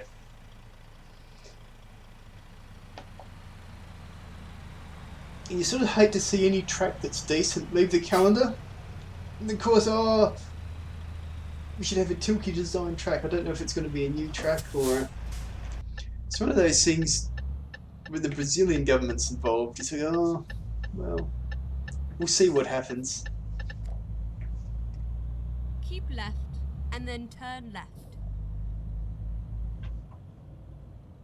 Turn left.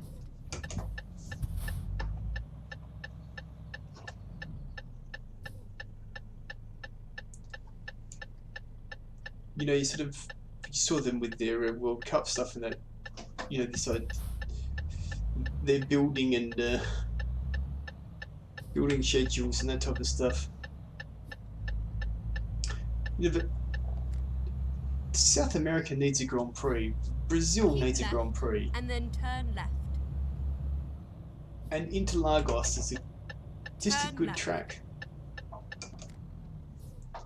What we need is another track with 27 turns on it. Or a street circuit, but I don't think it'll be a street circuit. Unless they're going to run Formula E. Can't see you having a Rio street race somehow.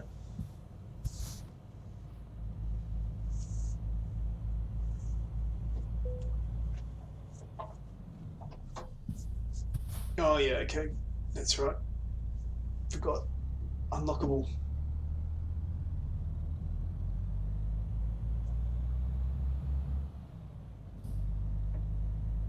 This cruise ships are in her.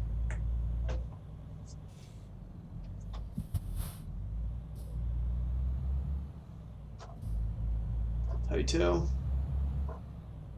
Some Get sort of ready cruise ship. to turn right.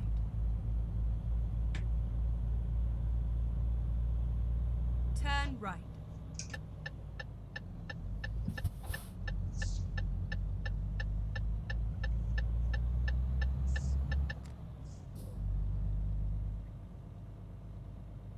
Go straight on and then turn right.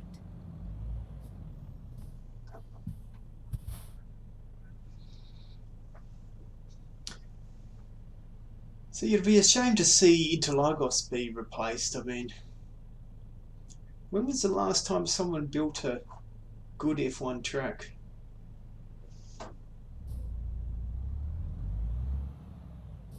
Melbourne, but that's a street circuit.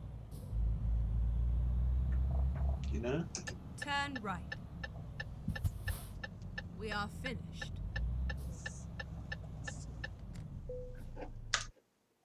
So, sort of fills me with the dread, really.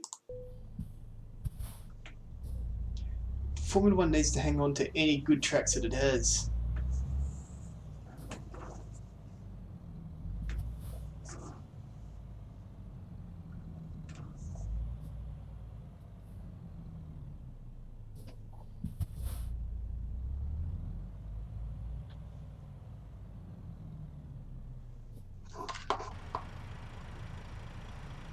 Don't you think?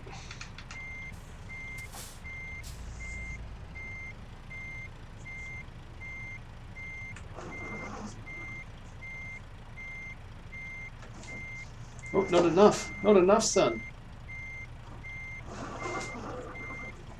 There we go.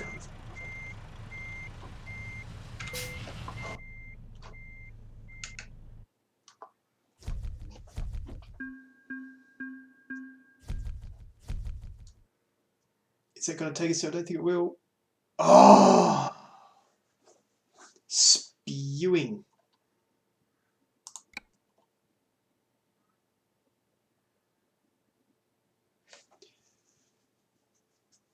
That's a shame because I really want to get to 10 before we buy another truck.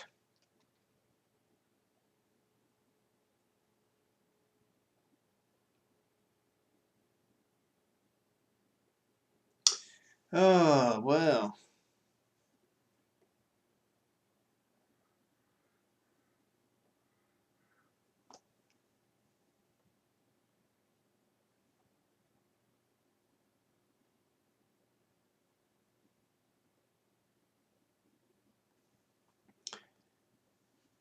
There was news that the Australian Grand Prix has...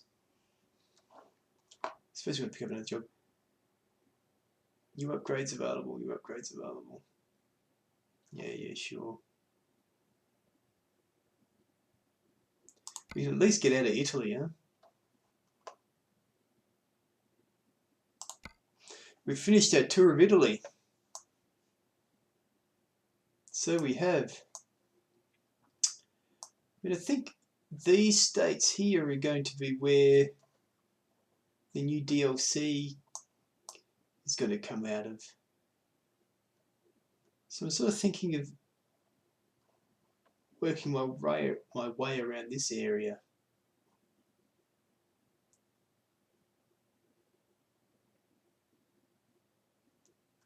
Well, let's see. What do we got out of Venice? 39 tonne.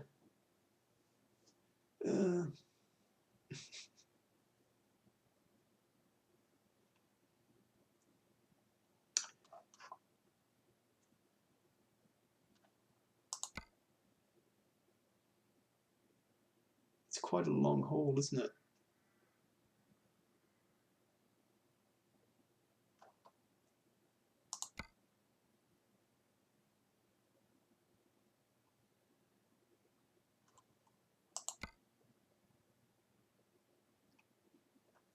Graz in Austria. Used plastic, 7 tonne.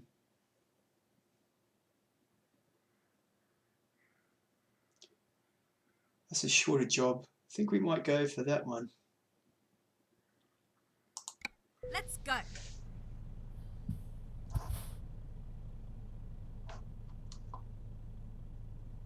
Oh, we're here. Even better.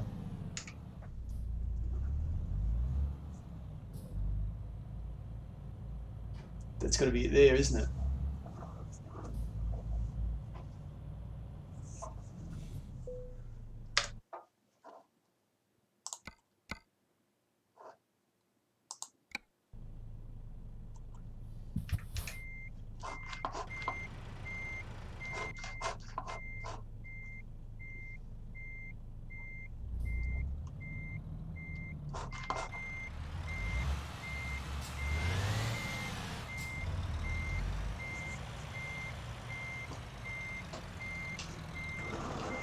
Where is this thing? I just saw it a second ago. There it is.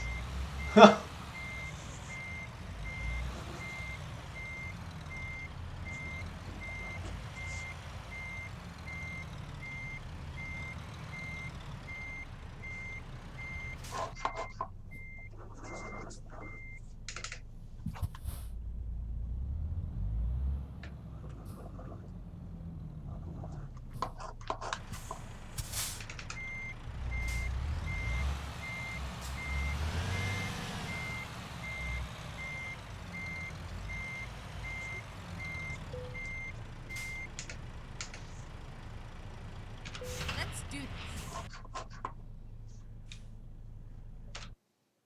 Check our map. Coming straight out of Venice. Crazy mother trucker.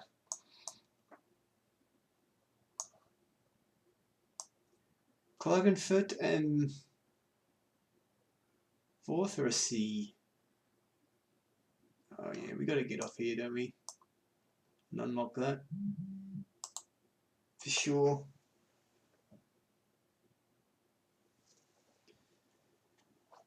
Unfortunately, it's going to have to be done. In Graz, we got 2. Must have a truck dealer up here.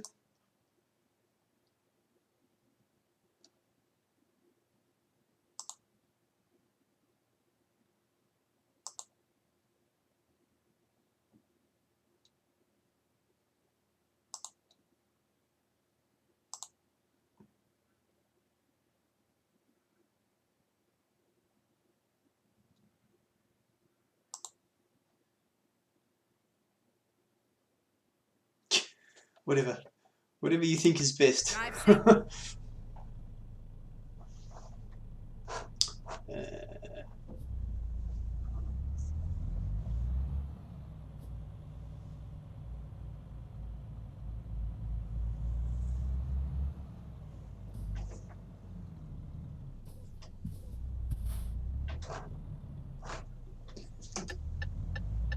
Turn right.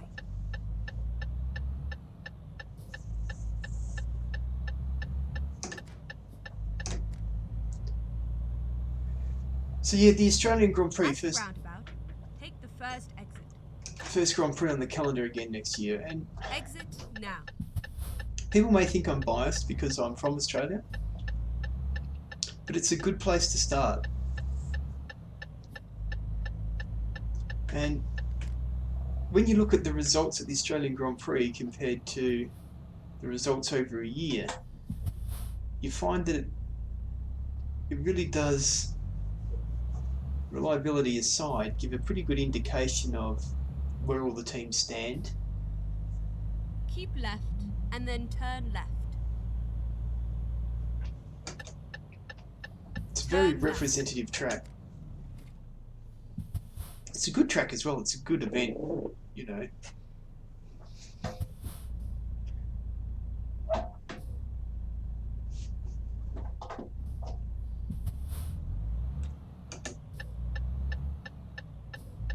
Bit heavier.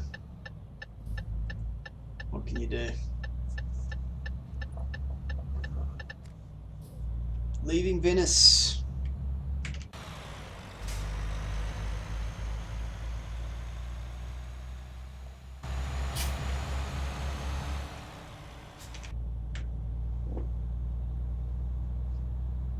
Keep right.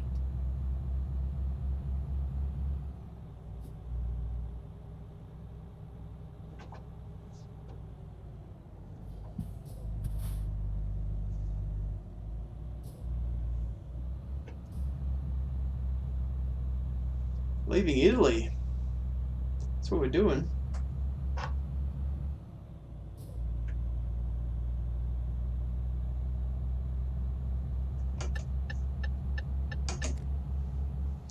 So yeah, you know, the Australian Grand Prix, it's a good Grand Prix to start on.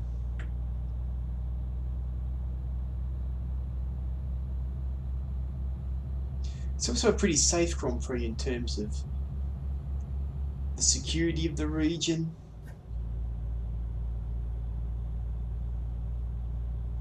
You know, that things are going to be organised when you get there. Decent television coverage. I suppose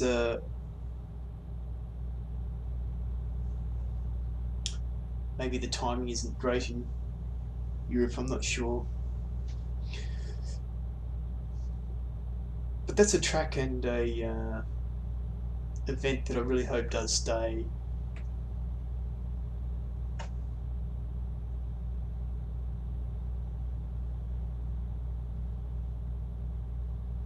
You know, because it's just it's a good track, a good event. I actually really enjoy driving the track, especially, you know, in sim racing. This is, especially in other types of cars. Like it's a really nice track on pretty much anything, especially with cars that are lacking a bit of downforce, like the old F1 cars or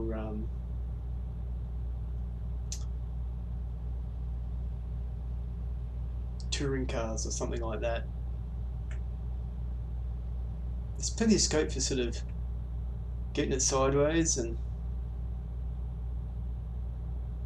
yeah, it's actually a really safe track. I really like the Albert Park in 60s F1 cars. It's actually really fun to drive.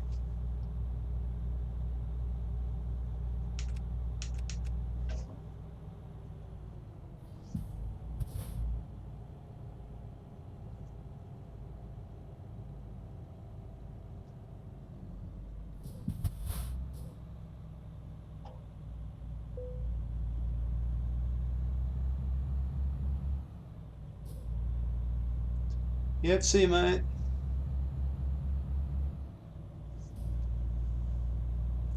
Driving into the sun, huh?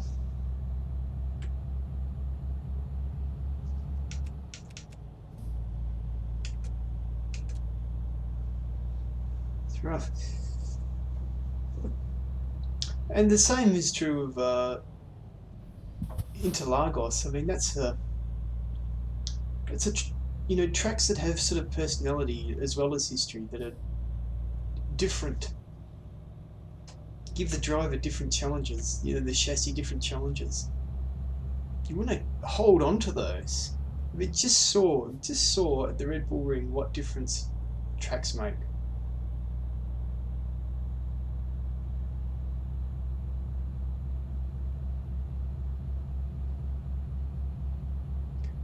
And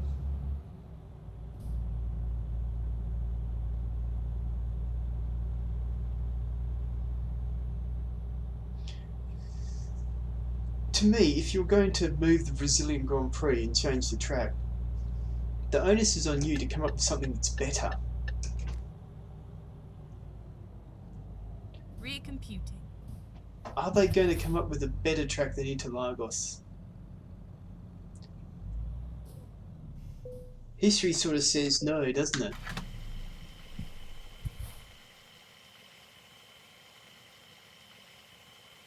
You know, if you had to bet on it, you would sort of say, I mean, on the other hand,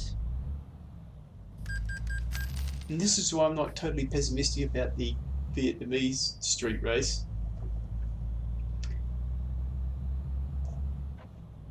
It is Liberty Media in charge rather than, you know, their predecessor. So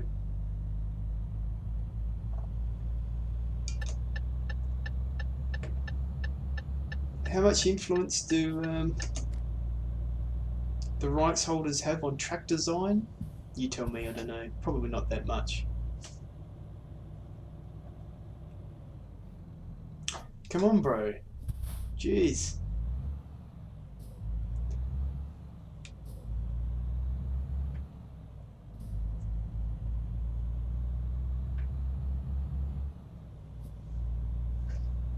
So I mean, maybe with street circuits, temporary circuits, you know, I'm not overly pessimistic.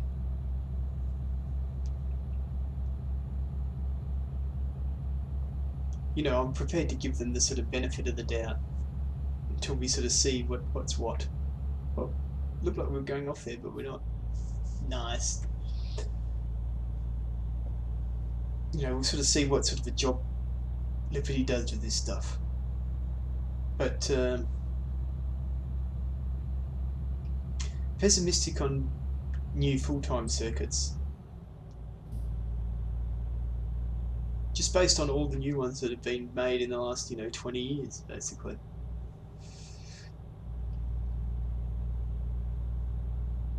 I'm, you know, at the same time you're sort of thinking of going away from Interlagos, you're looking at bringing back Zandvoort. You sort of, why are you bringing back Zandvoort? Well, I thought people had realised, well, tracks make a big difference, you know, let's go for a tighter sort of track, you know, an older school track.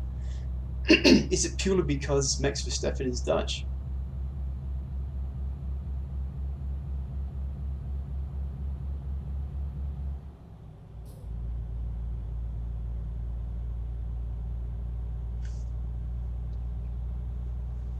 I mean, they're talking about making changes to Zandvoort, so I think, yeah, I mean, maybe some parts of it are a bit rough for a Formula One car.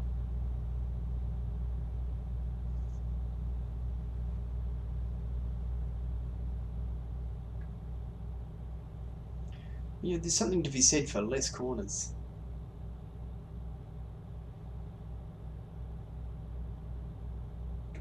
And elevation changes. When you look at all the old tracks, you know, there's a lot of elevation, a lot of different cambers on corners and stuff like that. But does some of modern track design have to do with the, whoa, nice move?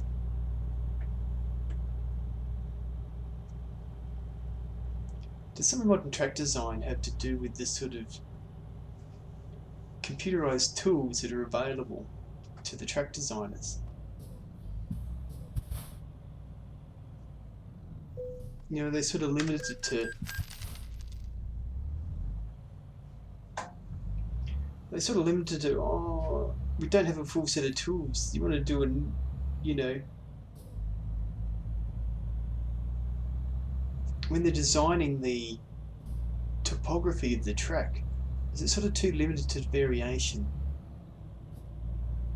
That's one of the features of those old tracks. It sort of followed the topography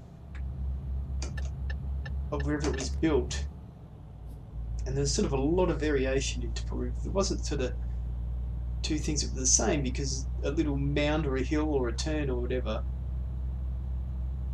the ground in one spot is just, you know, different to, oh man, this guy is doing his best to block, but Danny Ric's alive to it.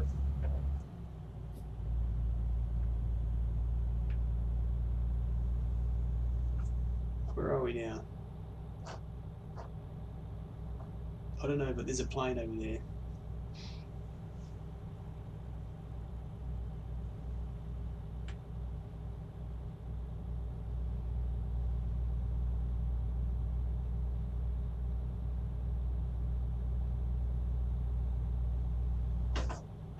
Might use a bit of brake just in that corner. It just seemed a tad tight.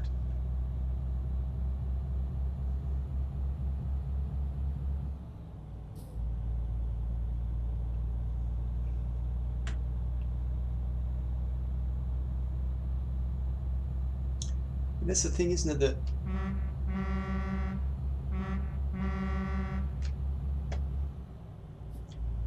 the from corner to corner, the corners are too similar on new tracks. It's sort of like almost they've got a track building software that they put it together like Scalextrics, and it they just don't get the variation, the inconsistency. You know, it turns out that turn 15 is exactly the same as turn 21. It's just, you know, in another spot. Whereas when you look at these old tracks, you don't need that many turns because no two turns are the same. They all have a different way of taking the turn. You say bring back more tracks, not can them. Something like Estoril or... Does that track still exist? What about Kyalami? Does Kyalami still exist? Can't see them going to Africa anytime soon, but... You know, some of those great old tracks of... in the USA, I mean, Kota... I was on this the other week, wasn't it? Road America or Mid-Ohio, even. Formula One at Mid-Ohio. That'd be an eye-opener, wouldn't it? Go straight on. I mean, there's an American company running it now. I suppose it still has to be up to FIA spec, doesn't it? And I don't think a lot of those American tracks are going to be up to, you know, A spec or whatever it is that they call it.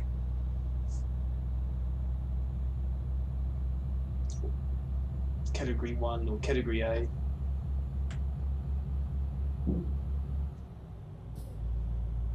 But that being the case, some of these street circuits can't be either, can they?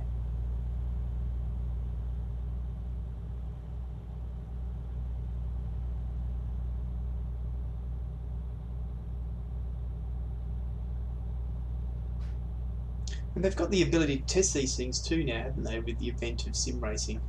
They can load up Formula One cars onto any track and sort of say, does this produce a good race? I mean, I think Sector 3 had announced, I think this was a year or two ago, that they had sort of a contract with Tilke Engineering to basically model tracks for them. So I presume they're using sort of race room to test out tracks.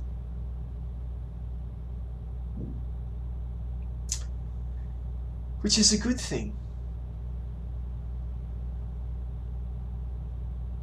But you know, they should run those tracks back to back with some of the old tracks. You say, oh, this is boring, isn't it? Isn't that from a driver's point of view?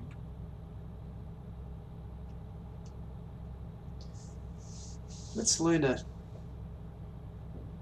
9 to 15 corner track rather than a, you know, 20 something corner track.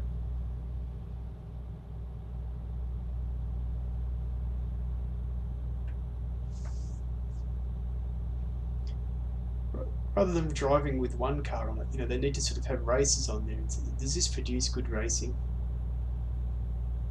Is this exciting for the driver? Is he on the edge?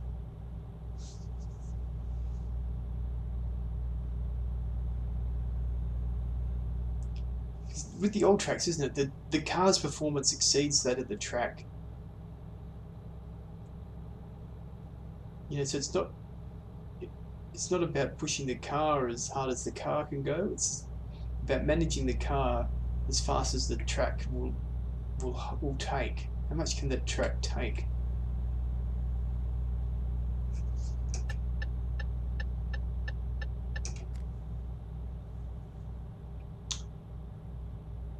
So yeah, tracks. Everyone sort of talks about engine regs and Keep aero. right, and then continue straight on. That's all important. But tracks are an important piece of the puzzle as well. Go straight on. Go straight on? What? It definitely says to get off here, lady. Straight on is getting off.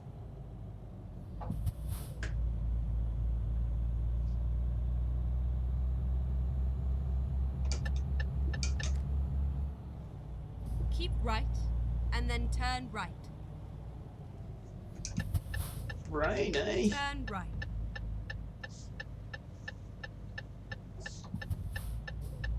Oh, we got a Volvo truck. I wonder if it's a Volvo carrying that container. Oh, that's right, we got off to pick up this unlock. Fuel is good, fuel is good.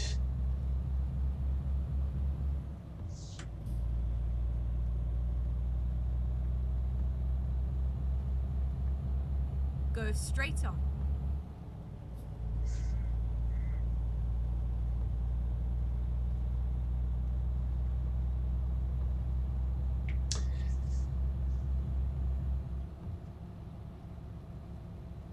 I'm really curious as to if this is a Volvo pulling a Volvo container. Can I get past him? It's going to be pushing it. Keep right, and then turn right. I think it's a Scania.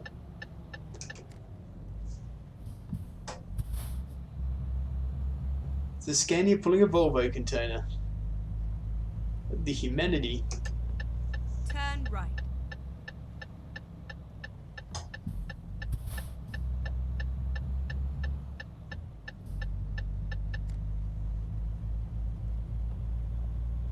Did I not get that unlock? At the roundabout, take the first exit. It's going to be a massive pain. Exit now.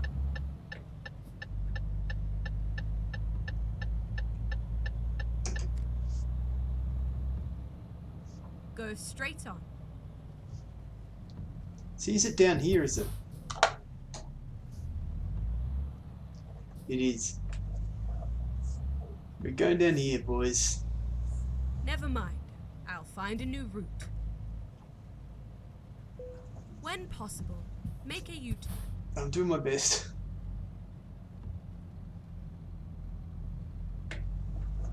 There we go. Actually, that saved us some time, didn't it? Glad we noticed that one. Turn left.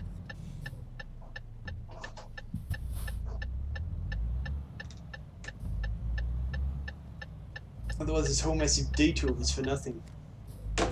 Oh! At the roundabout, Apex. take the third exit.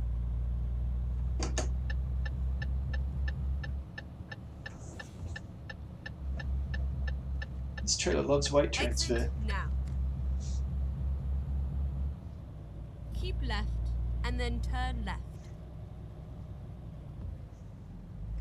Turn left. Oh, the truck is loving life.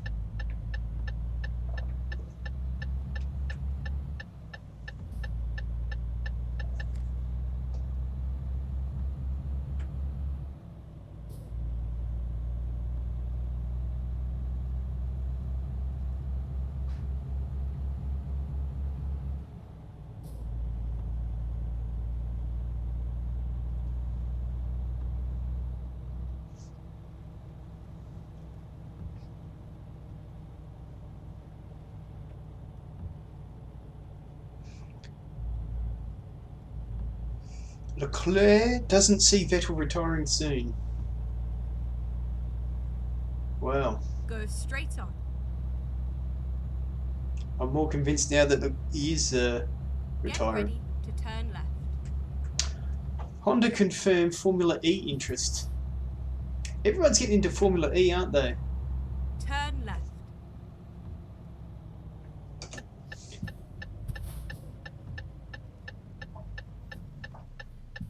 mean, it seems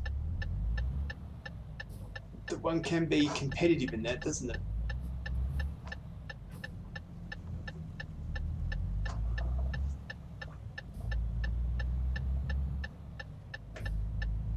Oh, I just missed that apex there with the back of the truck. Nice. Keep right, and then exit right. Exit right. I guess it's one of those things, isn't it? I can't remember how it works, what it is that the engine manufacturers developed. Is it the battery and the power unit, or just the power unit? And the batteries are supplied? I can't remember how much of the car is the same between the different cars and how much the manufacturer can. I'm pretty sure that the manufacturer controls the power unit. But I guess that, I mean, power units aren't bad, are they, anyway? It's more of a matter of batteries. Look at this servo. How cool is that? It's so convenient, you know? Does that exist in real life? Because if it does, that's a win. I saw an article the other day about, got me window off centre. I saw an article the other day about,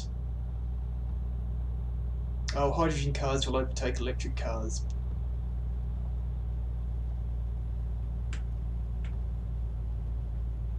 By, 2032 or something like that.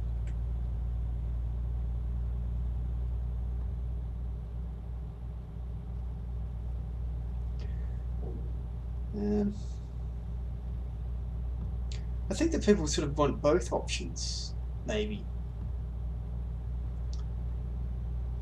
Because hydrogen is just so what people are used to, in terms of you go to a fuel station and refuel. It's just where you put a different type of thing in the car. And all the wheels keep turning, don't they?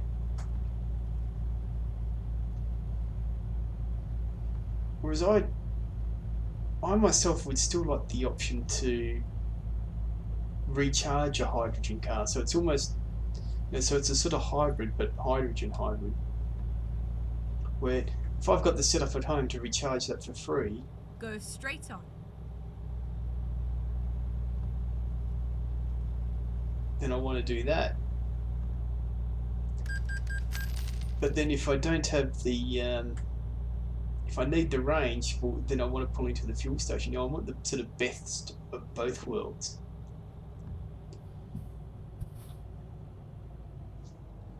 I don't want to only have to charge the batteries on hydrogen. If there are batteries.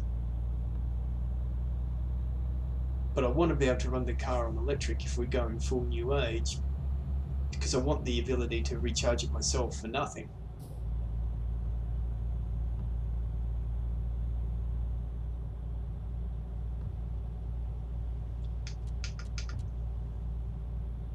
Keep right, and then exit right. Graz. This is where the exit right. Spanish riding school have their stud just out of Graz, I think it is, Piva.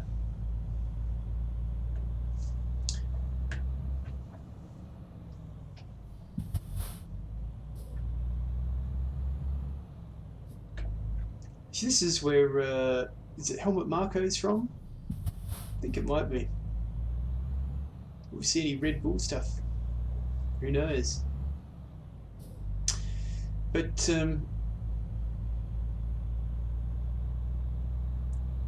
yeah, sort of want that flexibility, really.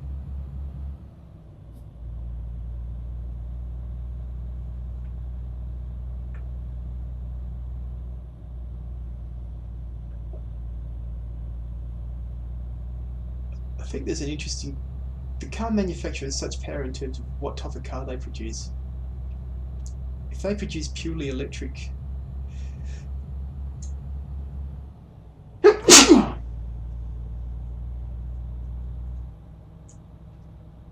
Excuse me.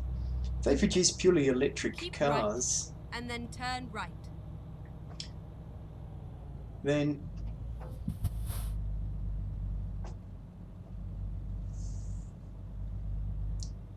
oil companies and Turn service right. stations. I'm going to make it. See, told you.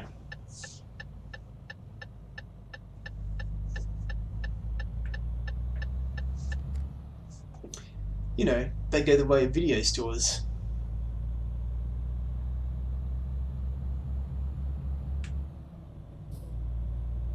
All companies will be selling Get lubricants. ready to turn right. I mean, there's still going to be a long tail of Turn right. petrol-driven equipment, isn't there? I mean, garden products are getting better electric ones. Go straight on.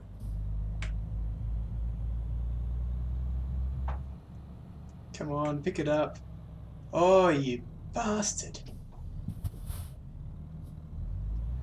This is ridiculous.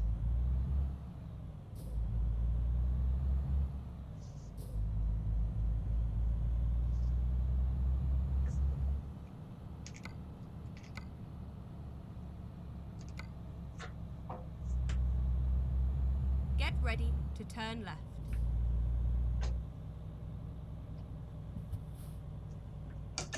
Can't believe they Turn didn't left. pick up.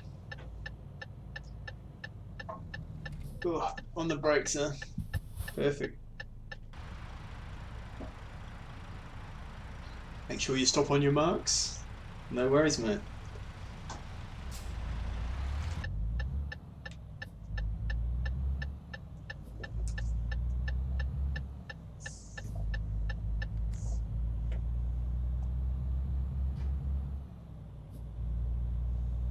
Keep right.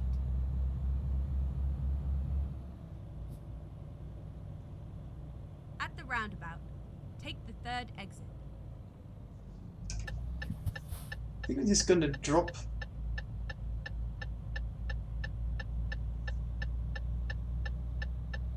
Rerouting. Is this where we're going here? Keep left, and then turn left. Let's just forget that. Let's just drop this off. We'll go around there. Recomputing. We'll go around there with the truck. That'll do.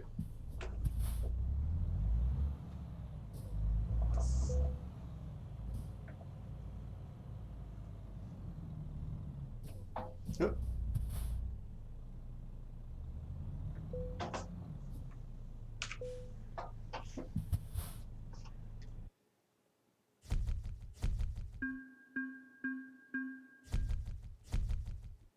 Well, at least take us to 9.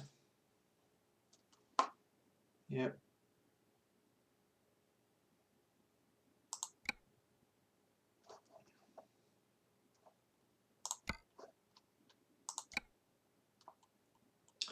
Um, um, um, um, um, um, um.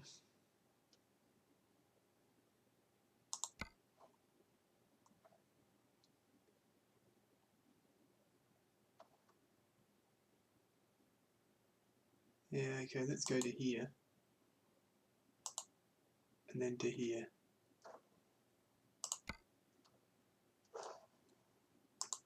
Let's just pick up these last 2. Yeah, but if they build hydrogen cars,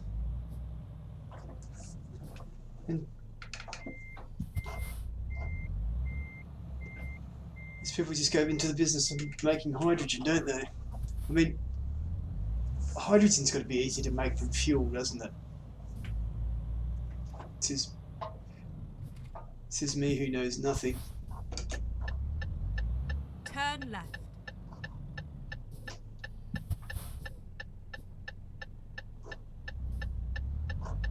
Thanks, man. I know I forced you there, but I appreciate it still. At the roundabout, take the first exit. No Exit pedestrians. now. Keep left, and then turn left. Turn left.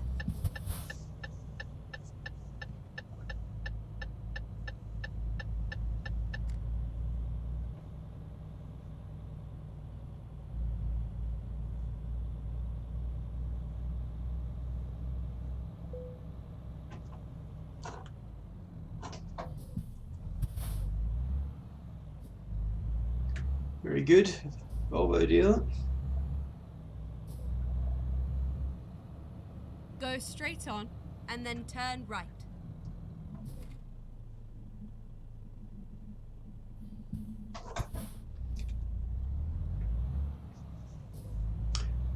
I mean, it'd have to be easy for companies, or it could be easy Turn for right. companies to go into producing hydrogen. This is where it ends.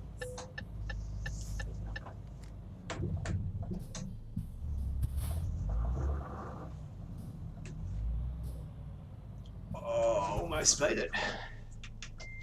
So maneuverable, this truck.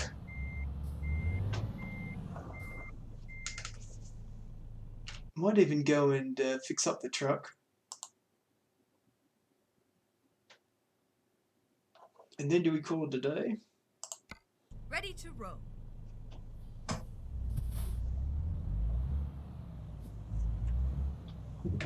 Turn left.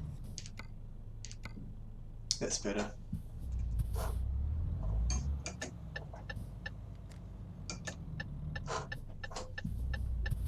Hey mate. Turn left.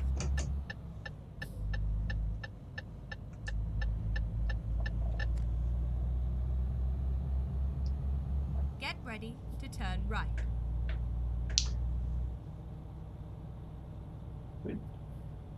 Another thing people are discounting Turn right. is another technology that we just don't know about Fine. yet. We are here.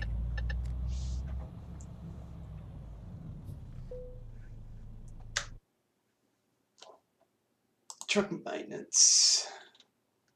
Let's repair that bad boy.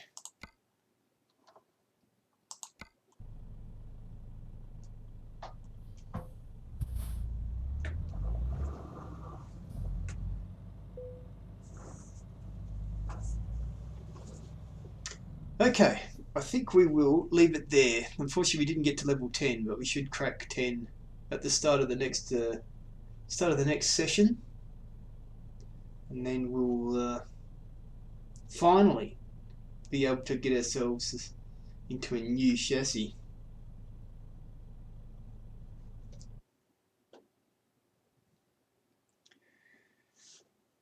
So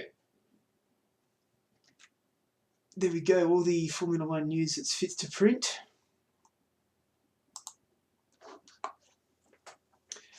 And we'll do it again same time next week for